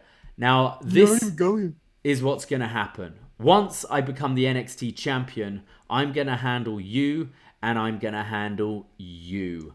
Now, Ciampa interrupts and says, listen to me. You interrupt me once again, you won't be making it to Vengeance Day. And says to Bron, once you're done with Santos, I'm coming for that title. Dolph then says, Ciampa, you call this home? The same few hundred Florida people come every week and clap like seals. When will the helmet and training wheels come off? And Ciampa boots Ziggler in the face. Legado then jumps Bron as Ciampa and Ziggler are brawling.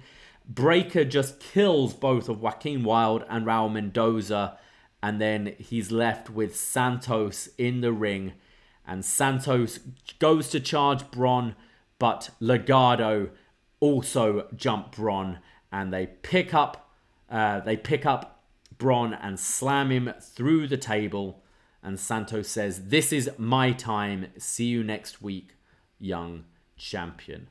So quite a lot going on here. You're setting up your Santos and Bron match and possible feuds with a possible rematch with Bron and Ciampa and Bron and Ziggler. But it looks like for the meantime, we're going maybe a number one contenders match, Dolph and Ciampa. What the hell's going on in NXT? You got Dolph Ziggler coming down. I feel like I would be super excited about this if it were like 5 years ago, 4 years ago, even 3 years ago. I know NXT has had a lot of changes, and they always used to do, bring down guys from the main roster. We do a show called What's Next. We go through it. We're in 2013. Trust me, they bring in everybody week to week, just random appearances for random storylines for a few weeks and whatnot. But you know what? I'm not just going to bash it just because, hey, Dolph Ziggler hasn't really been relevant. Of course, I'm interested in seeing where it can go. And if Ciampa and Ziggler is a match that we're getting, then that actually sounds pretty good. At least they're not just throwing him to Tony D'Angelo or something like that. But I do feel like it's a little okay, well, it's not that exciting in the landscape of 2022, but I'm still okay, cool. We've not really seen him in NXT. Of course, there were a lot of other matches I would have wanted to see him in NXT before, such as takeovers and stuff, but hey, why not? I also didn't know he had hair like that as of late. I haven't really watched. I can't really remember the last time. I thought he was teaming with Rude or something, the Dirty Dogs. But his hair, he looks like a lion. It's like a lion's mane or something. It's gorgeous. He's straightened it, hasn't he? And conditioned. Am I the only one? I get Kurt Russell vibes from Dolph Ziggler for some reason lately. I'm like, man, you look he's a handsome man. I'm not against the showing up here in NXT, but I'm also like, all right, cool. I guess this segment was a little weird. I feel like you could have waited for this. We're not getting this match next week when it totally takes the sales out of Santos and Bron. Ain't no way Bron losing to Santos. So it's like, it just kind of rubbed that well, it could set up something to do with the finish of next week, maybe. It would, if we are getting any sort of maybe interference from Ziggler, it would feel very left field if we didn't have him on this week. And setting up for, I imagine, possibly the following week, we're going to get Ciampa and Dolph as the main event. I really liked this segment. I thought all four sounded great. I kind of liked how Santos was just playing the kind of cool guy there, being like, yo, what the fuck's going on? This is my contract signing. I thought Ziggler sounded good. I could have done without the line of him losing so much. I think just run down your accolades and be like, this is a place I've never really dominated, would have made him seem a bigger deal. And I thought Ciampa and Bron both sounded great as well. I know what you mean. Ziggler is definitely not as relevant as he was years ago, but he's still a really talented wrestler. And I think to see him in an NXT setting where maybe he's going to wrestle a little differently than he would on a Raw or a SmackDown, and against someone like Ciampa, which does feel quite fresh for both of them. It's a fresh opponent for Ciampa and for Dolph. I feel he's going to want to put on a kind of takeover level match, and Ciampa always wants to put on a takeover level match. So I am quite interested in seeing this. Certainly a darn sight more than I would seeing Ziggler just tagging on Raw. I'm intrigued. I'm curious, and I think at the end of the day, you're wanting their project is Bron Breakker, and they want to have him against as many veterans as possible to get him ready, because I can see him being fast-tracked to the main roster within possibly the next 6 months, this year, for sure, this year. And Dolph Ziggler, he's an experienced veteran who can lose and will lose against Bron Breakker. So everybody. And I think having... but it's someone from the main roster with a bit of credibility and recognizability, who can lose to a Bron without being particularly damaged, because he kind of is damaged goods, but will give Bron that experience. And this guy needs to work with... There's no point in Bron Breakker working with Tony D'Angelo and Edris Enofe and these kind of guys, because it's not going to improve him. He needs to work with people better than him. And I think Dolph is a great choice for that. I mean, yeah, Dolph can bump around for him. Exactly, yeah. Dolph's gonna sell that pop-up power slam like the worst thing he's ever gotten hit with, for sure. Yeah, again, I'm interested in some of the matches. I do wish we got a Ziggler kind of run with some of the other talent that's been through, but hey, if it's happening now, cool. I gotta dust off the old, was it the pink shirt? It's not showing up. What does the shirt say? It's not showing off if you back it up. Yeah, I hate that, because he calls himself I love that shirt, but yeah, it doesn't make sense. The shirt is iconic because of the pink and the blue turquoise. Oh, it's a beautiful shirt. Yeah, it was a great shirt. Yeah, I always got mentions. Just doesn't make any sense. No. The show off is here in NXT. I'm excited to see Dolph versus Ciampa. I would have loved Dolph versus Johnny, Dolph versus Finn, Dolph versus Naka back in it. I don't know. There's a bunch that gone through that we were like, oh, that would have been cool. But all right, we'll see where it goes. I just think Santos is a bit of an afterthought now. Like I don't think that even should be the main event next week. But yeah. We go to Kaylee Ray ahead of her main event match tonight for the women's title. She says, "You could have saved yourself a lot of trouble, Mandy, by just giving me the match when I asked. This will all be finished when I take my NXT Women's Championship." And she just starts smashing up some shit. Some poor glassware is the victim this week.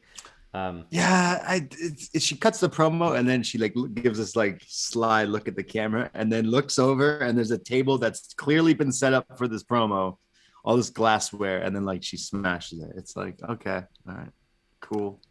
You went to the dollar store, you got a few glasses, and then you smashed them. It's like your gimmick is you rage. All right. She doesn't seem too badass when she does it, and no. It's just cool. Stop breaking stuff. Stop breaking stuff. It's unnecessary. Aren't you friends with the crew here? Because they got to clean this up. Yeah. So like, it's just stop rude. Being a dick. Yeah. We see Grayson Waller, who's with Sanga, and they're leaving the arena. He says that LA Knight just showed his true colors by placing his hands on me, and he just broke his restraining order. And it's a good job that next week is called Vengeance Day. And he's questioned, so are you challenging LA Knight to a match next week? And he says, no.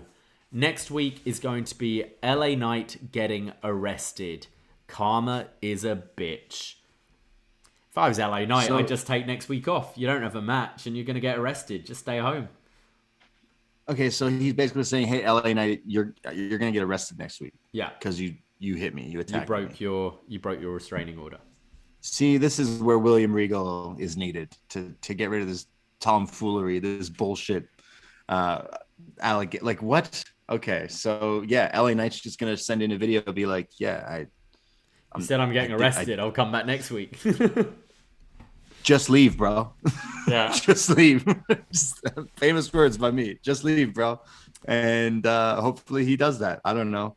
I did like Waller is so slimy though. I liked him kind of imitating LA Knight's like the way LA Knight talks and doing the yeah and all that here.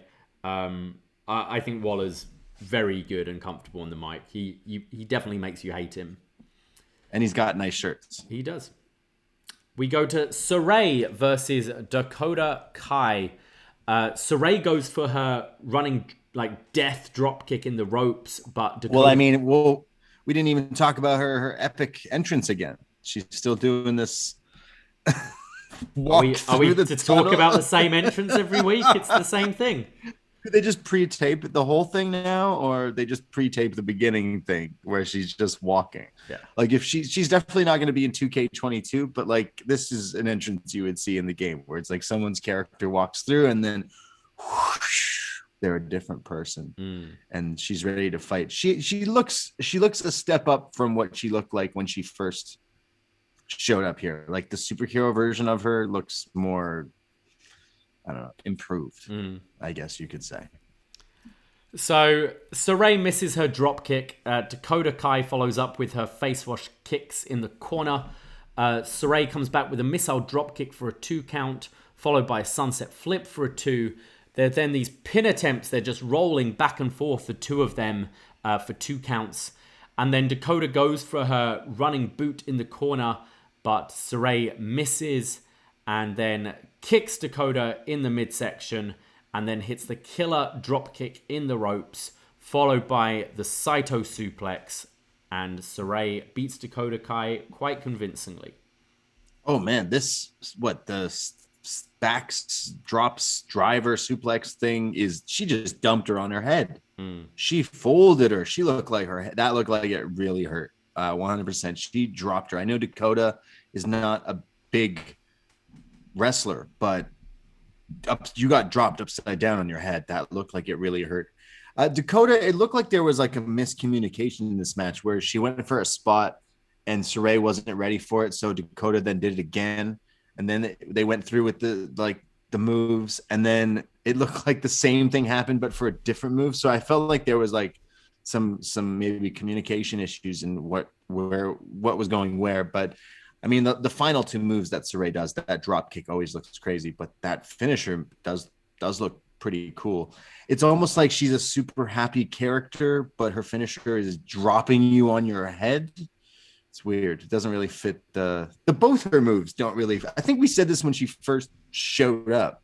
Like, here comes this smiling girl in kind of colorful costumes. I guess that's what most of the wrestlers in Stardom, every time we watch that, but like they're always like wearing colorful costumes. They're coming out clapping and they're so happy, and then they're just murdering each other with these moves. So I guess that's her thing. This was pretty much a squash, and as it should have been. But I'm liking the wrestling from Sarray. I definitely see it. But I mean, if this is the character, then like, where do we even begin to go with this? Because it's done already. It's like, all right, well, she does this. Yeah. Someone's got to steal it. Like Tiffany Stratton's like, oh, I like fancy things. So how much for the bracelet? How much for the necklace? And she's like, oh, it's not for sale. So she's gonna steal it. And then Sarray doesn't have the powers. And then Sarray has to have her like Teen Wolf moment where she's got to wrestle without the superpowers, and then realizes that she had the powers inside of her all along. There you go. I just booked 6 months. I think Sarray's a good wrestler. I would have kind of liked to have seen a bit more back and forth between these two here, and maybe a little longer. I don't really know how the gimmick translates. Kind of, as you say, we've sort of seen it, and there's, from a live crowd point of view, you just see this girl in her glasses and uniform backstage, and then she's just the Sarray.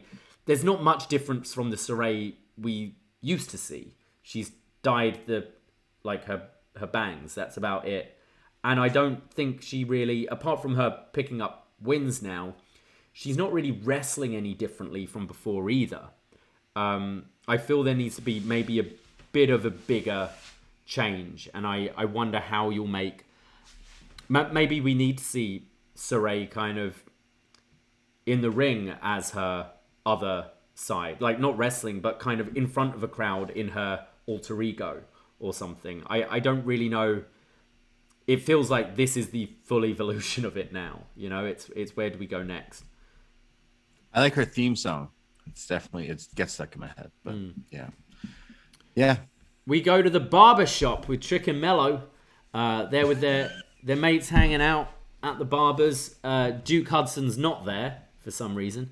And that would have been funny, him getting a haircut while they're like just in the background, like a little sight gag in the background, having his hair cut. Yeah. Trick brings up that Mello's getting ready, needing to look fresh for another date with Ollie J. And Mello says, actually, it's my 3rd date. And it's time to step up or get stepped on. And Trick says, you know what they're saying on Twitter about Cameron Grimes? They're saying he has a chance against you. And then there's this other guy, one of their mates, who's like, yeah, you know, I think he might have a chance, actually. So Mello then looks up Cameron Grimes' Wikipedia and says, 2 years in NXT, and the guy has no accolades. His only accolade is being the richest man in NXT. While I was the breakout tournament winner, I won War Games. I won the North American Championship. I unified the Cruiserweight Championship. And Trick's like, yeah, we did that. The rise to the top has been meteoric.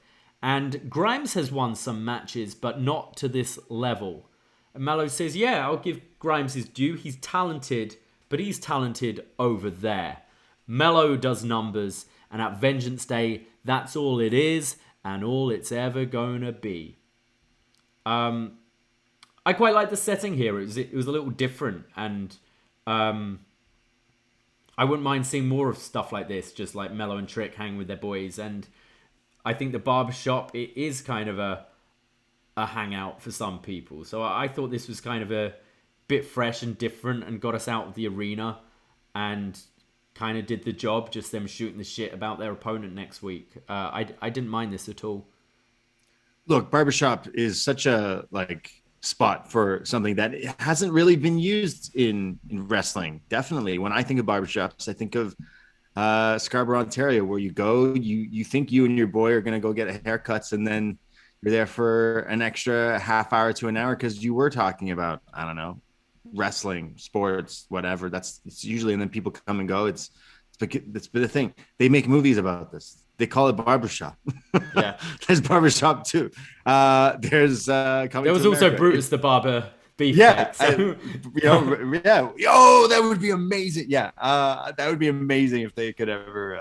Would it though? But yeah, thinking back to that, I liked how they weren't just ringside or being interviewed again. It was like something a little different. I know NXT since the 2.0 has just been throwing random vignettes at us of just all sorts of different things, whereas Carmelo is strong enough to carry his own thing here. He can be like the star of a group of friends here in a kind of weird way. So I wouldn't mind seeing more of this. I think maybe not necessarily just at the barbershop, but if they're going to different places, maybe they go to the club or stuff like that, or things like that. But I don't mind them just kind of hanging around and basically shooting the shit and everything like that, because I think it came a little bit more naturally for something that was pre-taped, and maybe that even showed that Trick could do better if something's not necessarily live. I think Trick's improved so much over the last few weeks. That first introduction of him was so weird, and it seemed like neither guy really knew what was going on, but I'm quite enjoying him, and I think he's got a nice little quirk, which is Carmelo's definitely the cooler of the two, whereas Trick is the hype man that gets a little too excited. But I kind of like the dynamic having the kind of rest of the crew here as well, and I wouldn't mind seeing more from them. And as you said, maybe other settings, have them, in a booth at a club with bottle service, that kind of thing, celebrating their win perhaps next week. But yeah, I think Melo is very good and definitely working with this gimmick. But yeah, I like this more from the barbershop. Yeah, more Carmelo Hayes. His another one of his lines and his catchphrases that he's been saying lately is how he's the future of the WWE, and I totally see it. I think he's got kind of everything that they would want, and since the beginning, the ruthless aggression callback, he's been great.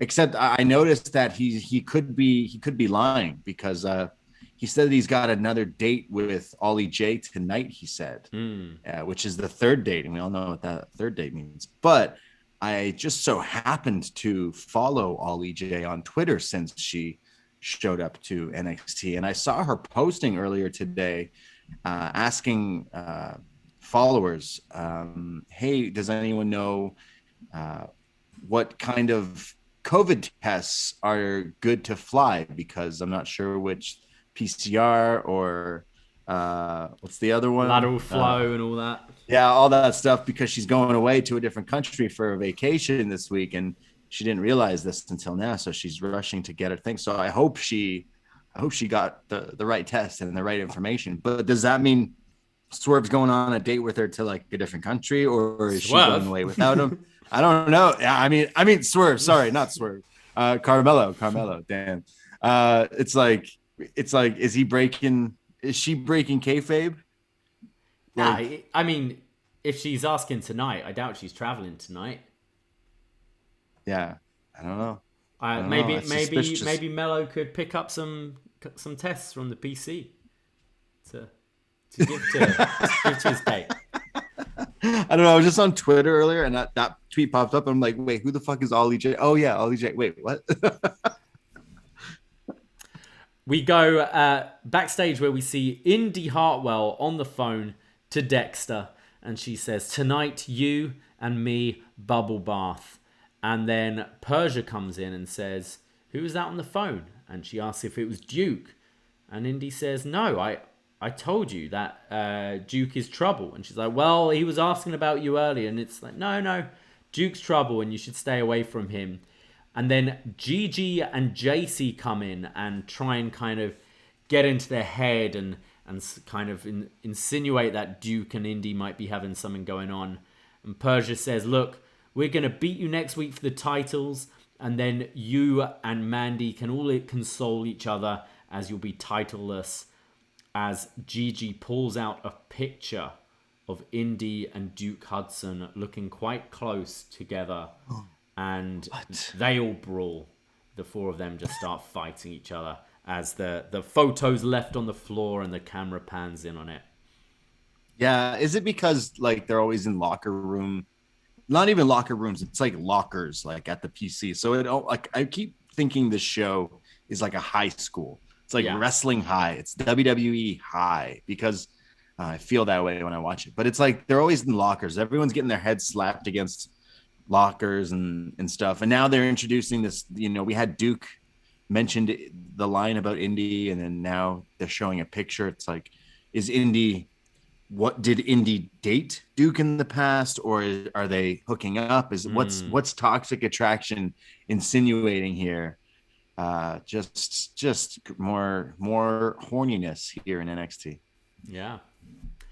We then get a video package celebrating Black History Month with a video of the Jackie Joyner Kersey Center. So WWE all month celebrating Black History. And we then I liked it. It had clips of Bianca Belair as well, like kind of giving her story here. And you know what? It is pretty cool that they do that. But then they literally go from playing this clip to the Nikita Lyons vignette. And I was like, all right, that's a little weird. But yeah. So, yeah, we get a Nikita Lyons vignette where she says, the saying that people are a jack of all trades but master of none doesn't apply to Nikita Lyons. Because I can sing, but I can also kick ass. And life on the road made me grow up quicker, as I had to learn how to defend myself. People would try to break into the van, but after a while I liked this, and I started picking fights. And if you come at me with that weak ass shit, you better prepare for this lion's roar.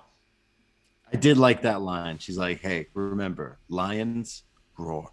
So she's going to give that lion's roar. Yeah, I know. I don't think we were very high on the vignette last week. At least this one felt a little bit better because it didn't really focus. It went last week where it's like, here's her story quickly, living in a van or whatever, and then becoming a musician. And then it played some of the song that she was singing, and it really wasn't that great. So it really didn't really show more of that, which I guess is a plus. But yeah, I haven't watched any of her matches yet. I don't watch 205 Live, but I'm interested to see the wrestling because it shows that she can do some sort of combat sport. She's using nunchucks and stuff. I really don't know. This is a lot coming at me in one vignette, really. She's talking about living on the road, people breaking into her van, and then she's singing, and then she's got nunchucks. I'm like, what's going on? I don't know. I don't want to just knock it till we don't see it because we still haven't seen her wrestle. But so far, I'm not too not too interested. I prefer this to last week. My problem a lot of the time is how does it relate to wrestling? And that's what I always ask. Like, how does this gimmick relate to wrestling? Cool, you play poker. Good for you. How does it relate to wrestling? Cool, you're a singer. Great. Why are you in a wrestling company? And I think at least here it was saying, like, from her background, she's like grown up around trouble, and that's how she learnt to fight, was through this. So I kind of accept it a bit more here. But we'll see how the gimmick kind of translates when it's actually in front of a crowd. Like, are we going to see her sing herself to the ring? Is she going to do a victory song? Like, yeah. But it says coming soon, so I imagine maybe the week after Vengeance Day we'll possibly see her. It's weird that we had Ollie J, just some random white girl, coming and doing some like R&B hip hop performance thing, and then we have a new character that's also another white girl doing like a R&B kind of. It's like, is this another gimmick? She's R&B, is she?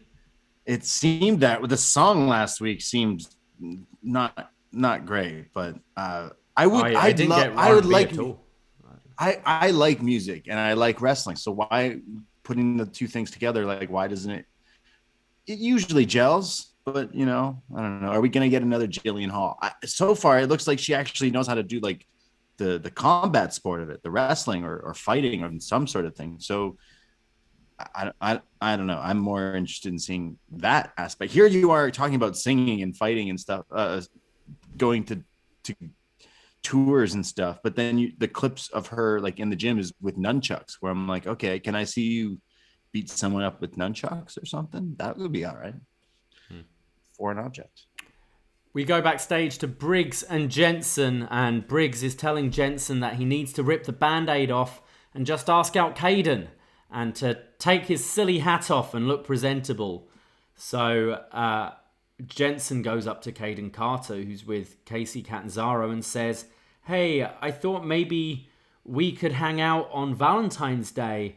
And Casey jumps in and goes, oh, that sounds great. Yeah, we could all hang out. That sounds amazing.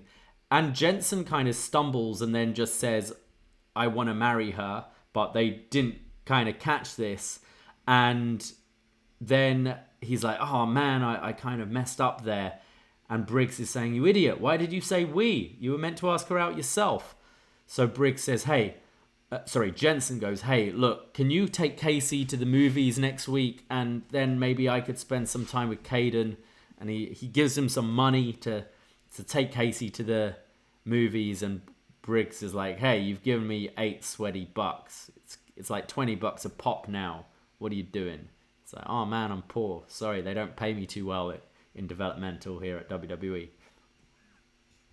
So yeah, come on, man. I'm not made of money. So we got more of this. We're going to see the date next week on Valentine's Day. Can't wait. So he asked her out for a date, but now they think it's more of a group date, which is what they've been doing the whole time. Again, do these people just not interact between week to week? Between shows? They only interact on this show.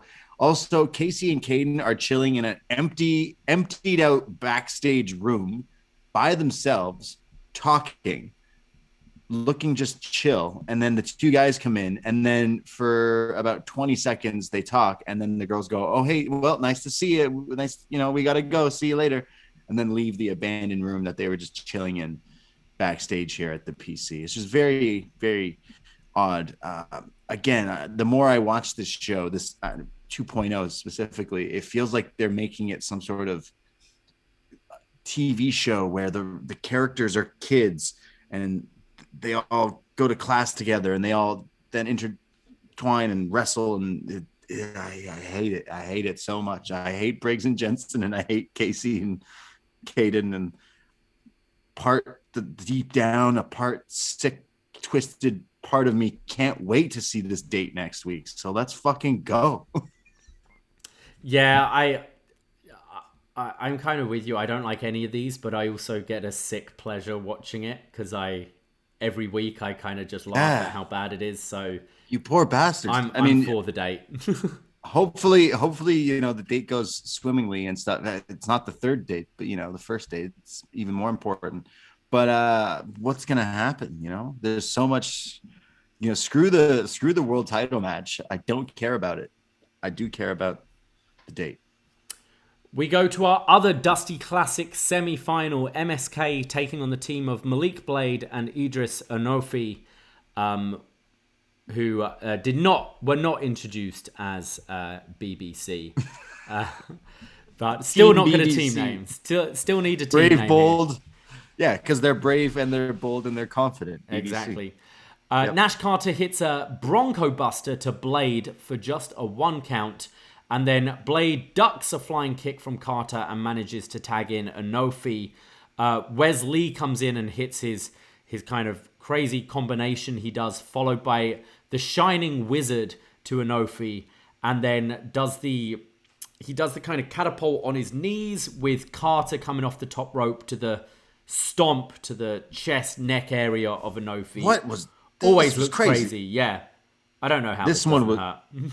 Yeah, this is like a super cave-in, essentially. It's the same move as the thing. This is more devastating than their finisher. Than the blockbuster. Yeah, this looked great. Yeah. This should be their finish. This looked awesome. Best spot of this match. But Blade breaks up the pin and then hits a really beautiful looking Conhilo to the outside, just floating as he comes crashing down. Looked great. Enofe then manages to score a quick near fall there. And then there's this... It looked kind of cool. Blade and Enofe hit this double team. Kind of one of them hits the vertical suplex as the other kind of comes down with a cutter. I thought looked kind of nice. Actually, there was a lot of kind of synergy with their team, I thought. It looked like they've been working on some tag moves, and I quite liked their quick tags and stuff. I thought Blake and Enofe didn't look bad here at all. There's then a splash from Enofe for a 2 count where Wesley makes the save right at the last second. Carter, it looked like he kicked out on like 2.9 here, and you even got some that was 3 chance from the CWC here. There's then a running drop kick from Carter to Enofe in the corner, and then MSK pick up the win with their kind of assisted double team blockbuster.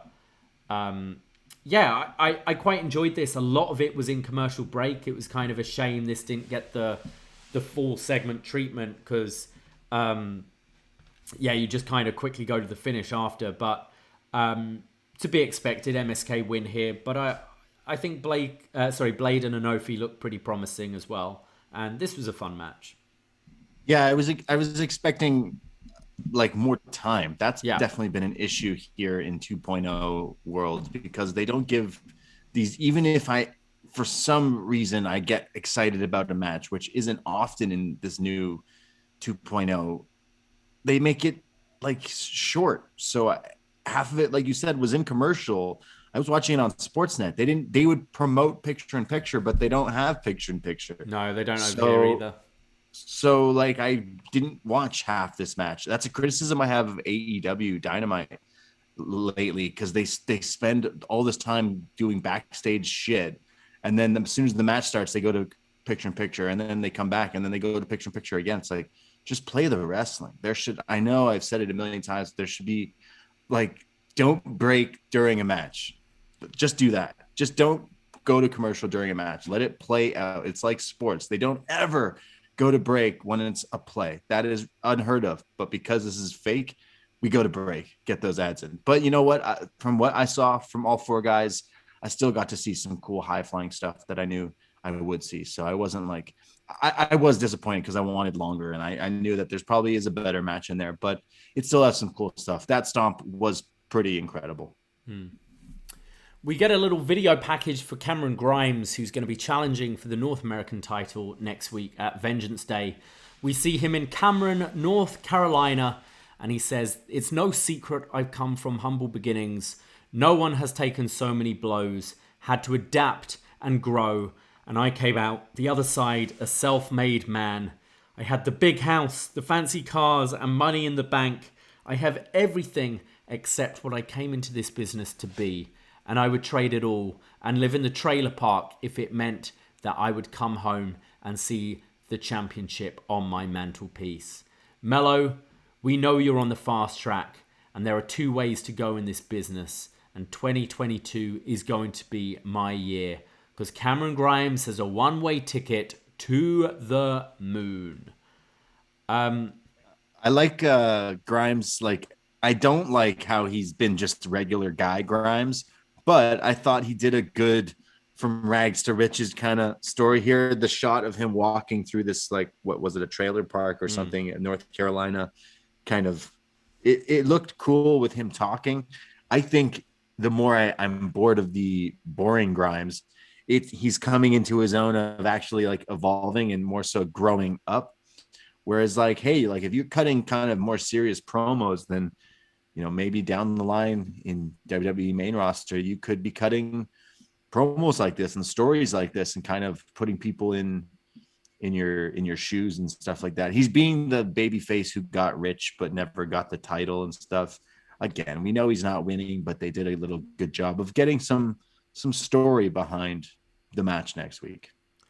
I thought this was really, really good, actually. It kind of tied up his whole story arc from his whole 2 years in NXT with the whole breakout tournament start with, and Ted DiBiase, and being a rich heel to being this babyface, and it kind of, his look made more sense now. His kind of more humble dressing with the shirt. And I think it did a nice way of building him up, where it does put that seed of doubt in your head where they could put the title on this guy.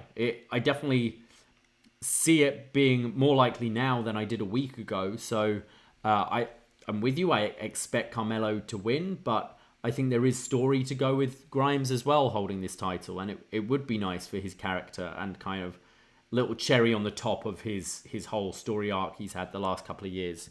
No, I thought this did a pretty good job. I've always loved his wrestling, Trevor Lee, Cameron Grimes, but his character work and his promo work is definitely coming to his own, and it's years of, you know, being in silly comedy stuff, but he can do the serious stuff. I do still think he needs the hat, though. There was no hat or anything in the promo, and I'm a little skeptical. You know, when Finn doesn't show up with the face paint, he loses, and I think Cameron might show up without the hat and unfortunately lose. Dakota Kai walks backstage and sees Wendy Chu, who says, "It's not as easy as it looks, is it?" And then she walks off with all her shopping as Dakota Kai looks defeated as she's served another loss. And then we're setting up for our main event. It's for the NXT Women's Championship, Mandy Rose versus Kaylee Ray. We get the kind of championship introduction backstage with Kaylee Ray preparing as the music, the dun dun dun dun dun, is playing as Indie and Persia attack Toxic Attraction, taking them out and hopefully taking them out from the match.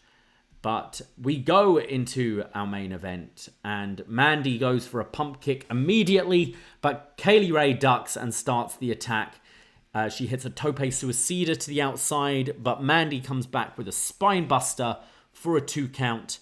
This is when we get an update from Mackenzie Mitchell, who says that Toxic Attraction and Indie and Persia have been escorted out of the arena.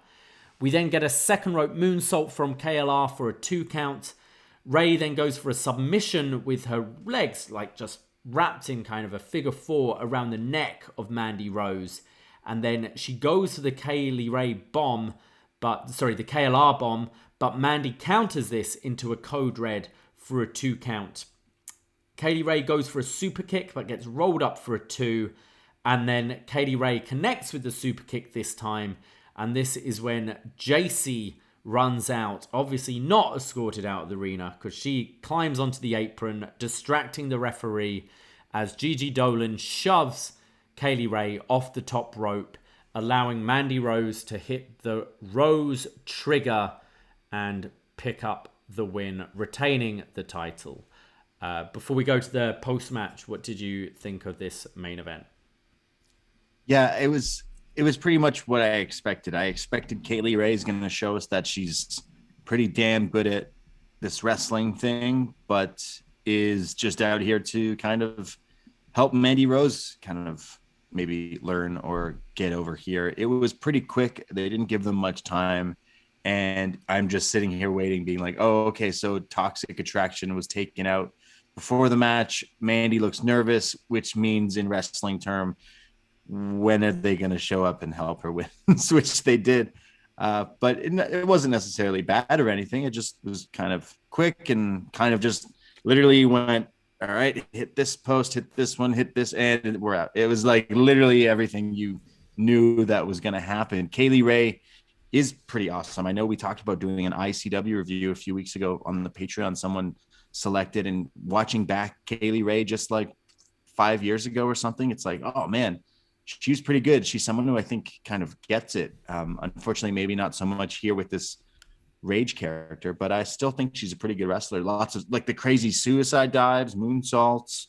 Her finisher is awesome as well. But yeah, I suspected Mandy wins here, but kind of sets up the next feuds, sort of. Yeah, I didn't think a whole lot of the match here. I thought a bit of it, some of it was a little clunky. Again, they're a little shortchanged. I think I could do with just removing one or two backstage segments from the show and just giving the main event a little bit more time, because I think it's been a trend now in NXT where the first match of the show is normally pretty hot, where we've had some good opening matches to NXT, but I always feel a little shortchanged by the main event, and it never really gets going before you're setting up your angle to kind of be the hot topic at the end of the show. I don't think Mandy is terrible, but I don't think Toxic Attraction is really working. And I think when she eventually does drop the title, I don't really think it gives any sort of rub to whoever's going to beat her.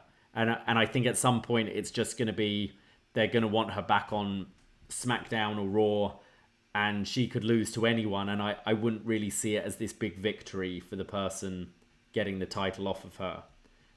Yeah, like Cora. Yeah, something like that. Yeah. But then after the match, Mandy goes and gets the baseball bat, and Gigi and JC hold down Kaylee Ray, and Mandy's in her face. She's calling her a freak show, and she's about to, I don't know, murder her with this baseball bat. When Io Shirai's music hits and she runs out for the save, she hits Mandy with the shote. She hits a flapjack on Gigi and a shote to JC, followed by the 619 to Gigi Dolin and a springboard dropkick to both of them. Mandy tries to attack, but she gets caught with the KLR bomb as Io and Kaylee Ray stand tall. And I assume this is the pair for the Dusty Classic. We'll have Io and Kaylee Ray going for gold, and I would assume as well maybe Io as Mandy's next challenger. Yeah, I mean, what direction does it go? Do they go for the tag titles and lose them? Therefore, Indy and Persia win that tournament to go after them, but they get the shot next week. So it is kind of a weird, but I mean, Io Mandy is somewhere we can go down the line. I would be sad to see Io job out again to Mandy Rose, but it was cool to kind of see her come out here and stuff. I don't watch Raw, but I do watch Raw on Twitter, and I have seen clips of Dominic Mysterio doing the 619. And I've also seen Io Shirai do the 619 just right here, Tiger Feint Kick. And I think she does it a whole lot better than a Mysterio. It looks awesome when she does it. I am always excited, especially her music is still so awesome. But Io is one of my favorites. I just watching her in the segment earlier was like, oh, she's just being so underused. Like, I'd rather see them try with her on SmackDown or Raw or something like that, or just anything, because they're focusing on her for the past months is basically this backstage segments and stuff, when they should be just be highlighting her highlights, which is her wrestling and everything. So as long as I'm getting to see her wrestle and teaming with Kaylee Ray could be pretty cool. So you know what, I'm kind of for it and seeing where it can go. Yeah, I'm with you. I'm glad we've just got some sort of feud for Io, because she hasn't really done much for a while, apart from do the odd match or thing backstage. So yeah, I think I'm kind of ready for this Toxic Attraction thing to end. Not saying I hate them. I don't think they're awful by any means, but they're kind of holding up a few titles right now where I think it could be used for just better matches with other people, maybe. Yeah. Well, I didn't like didn't hate this week's episode, but it had a lot of stuff where I definitely didn't like. But you know what? There were some positives on the show. And I would say the Dusty Classic definitely has my attention again. And I think it's because of the Creed brothers, which we didn't mention that after MSK beat Edris and Blake, that the Creed bros came down and we had a stare down with the Dusty Cup in the middle of the ring, face to face, the two teams that will face next week. And I mentioned as well, I'm not that interested in the NXT title match anymore because I know it's going to be like, a sub 10-minute match where Bron hits him with the power slam and wins. So I could see them maybe putting the Creed brothers versus MSK as the main event over that, because I think that's the match I'm most excited to see.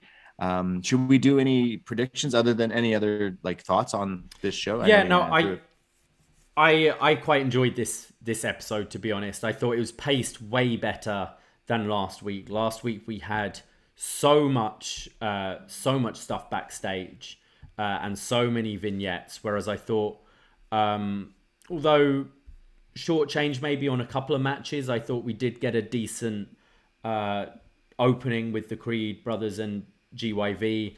It was a lot more focused on the ring work, and I felt all the segments actually were driving to something, whereas last week was just all over the place. So I thought a much better paced show, and nothing really offended me too much this week. There was stuff that didn't necessarily blow me away, but I didn't think this was bad NXT. I mean, and we had Dolph Ziggler. And we have Dolph Ziggler. Really, yeah, how bad could it be? Okay, well, next week's Vengeance Day. So, hey, guys, if you don't have a Valentine's Day date, well, you have a Vengeance Day date with the BDE. So remember, we do record this show Tuesday nights at 10:15 p.m. Eastern time. So right after Vengeance Day, we'll go live and record this show. Of course, it'll be wherever you find your podcasts. But Vengeance Day predictions right now. Let's start with that NXT title match. Bron Breakker beating Santos. What a question I'm asking. I'm hoping for a good match. I think, again, as we said earlier, it's just they're kind of giving Bron all these expendable veterans he can beat. But it could be fun, but I don't see anyone other than Bron winning this. Bron's going to run through the whole legato. He's going to beat them all up and power slam them. Yeah, I'm sure Joaquin and Raul are going to take some crazy bumps in this match. From Bron, yeah. And I'm maybe expecting we'll see the Randy Dolph. Orton to the Bollywood Boys dump, on the table, that kind of thing. It could main event because you could do the Dolph thing afterwards if you do anything, but yeah. Well, we also have more titles on the line. The NXT Women's Tag titles, Toxic Attraction, Indie Hartwell, Persia Parada. I think Toxic Attraction retain. I think so too, but I think I'd be kind of super into it if I got to see a title change here, but I don't think it kind of makes sense right now. But I think Indy and Persia will eventually be champs because I think they've been doing a pretty good job. What about our North American Championship? Carmelo Hayes putting the title on the line against Grimes. I'm gonna go with Melo. 2.0 is gonna reign supreme next week, but yeah, Melo. I think this match could be awesome as well. So I'm super excited, looking forward to this. But Carmelo makes it right. He's gonna win this one. What about the weaponized steel cage match? Pete Dunne and Tony D'Angelo. I gotta give the OGs a win, so I'm gonna go with Dunne for this one. Me too. He lost the crowbar on a pole match. He's got to get his win back here. And the Creed Bros versus MSK, the finals of the Dusty Classic 2022. Yeah, this is the match I'm most looking forward to, but I think it's difficult because MSK had this whole kind of Shaman Bro redemption story where their aim is to get back to the title. So you could go for that, and MSK Imperium sounds great. We have seen before, but I think there's more to that feud. But I would go with the Creed brothers, and I think Creed brothers versus Imperium also sounds great. And I'd say strike while the iron's hot.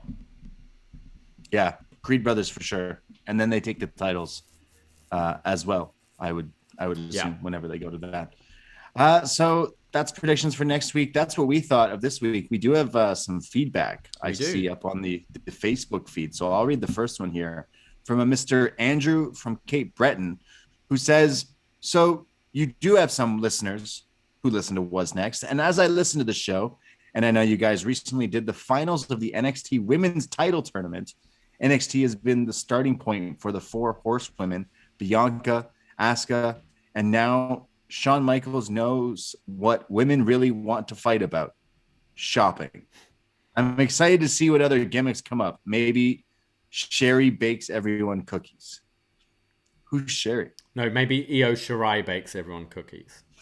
I see Sherry, and I did not notice he wrote Io there. I don't know if it was Shawn Michaels per se idea to just make it about a credit card, but he continues. Looking at the NXT women's roster, I'm not sure who will be the next Bianca Belair or any of the horsewomen based on how Vince's tastes have changed or how they're presented. That being said, if you compare the contrast with AEW, at least they're on TV. It's this weird, I don't even know. Dichotomy that hopefully is solved soon enough. A lot of the women have sideshow gimmicks, but aren't being treated as sideshows. So that's a plus. The men have a lot of potential top stars. The Creed Bros showed tonight that all the hype around them is well deserved. Of course, some seem to be failing more and more, like Briggs and Jensen. Yes. We go to Sean, who says, this was a huge step in the right direction after last week's dud of an episode. 2 great Dusty Cup matches led to the finals I think we all wanted to see in MSK versus the Creed brothers. What could have been an otherwise pedestrian championship summit exploded with possibilities as Dolph Ziggler and Tommaso Ciampa crashed the party and set up all kinds of interesting matchups going forward. And a lot of the younger talents stepped up in big ways, such as Draco Anthony in a nice match with Pete Dunne, and Enofe and Blade in a banger of a match with MSK. The main event between Mandy and KLR was pretty damn good too, and Mandy having probably her best non-weapons match in NXT, and Io finding just the right partner for the Dusty Cup. All in all, a solid show leading to what looks like a great Vengeance Day card next week. P.S. I need Dolph versus Ciampa to happen ASAP. Well, I think it will.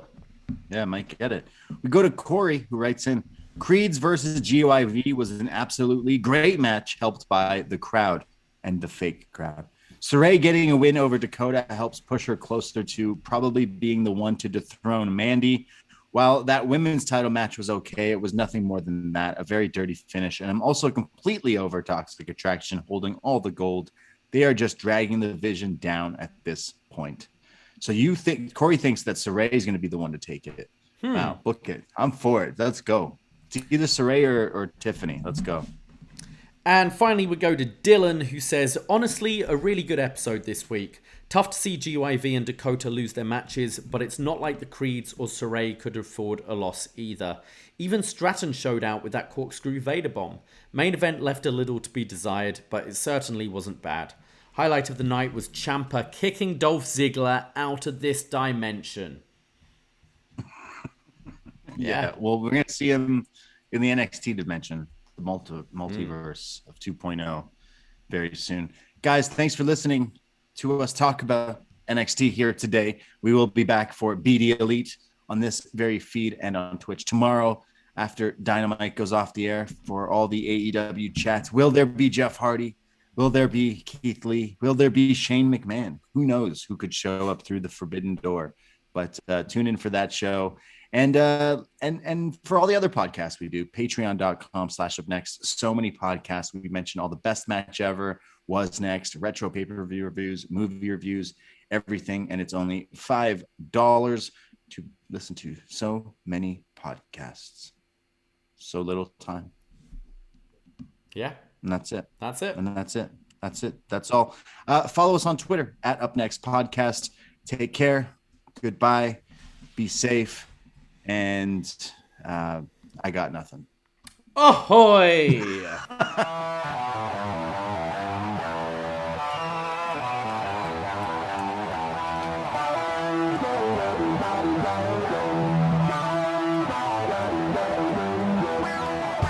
First time in a long time, but back like I never left.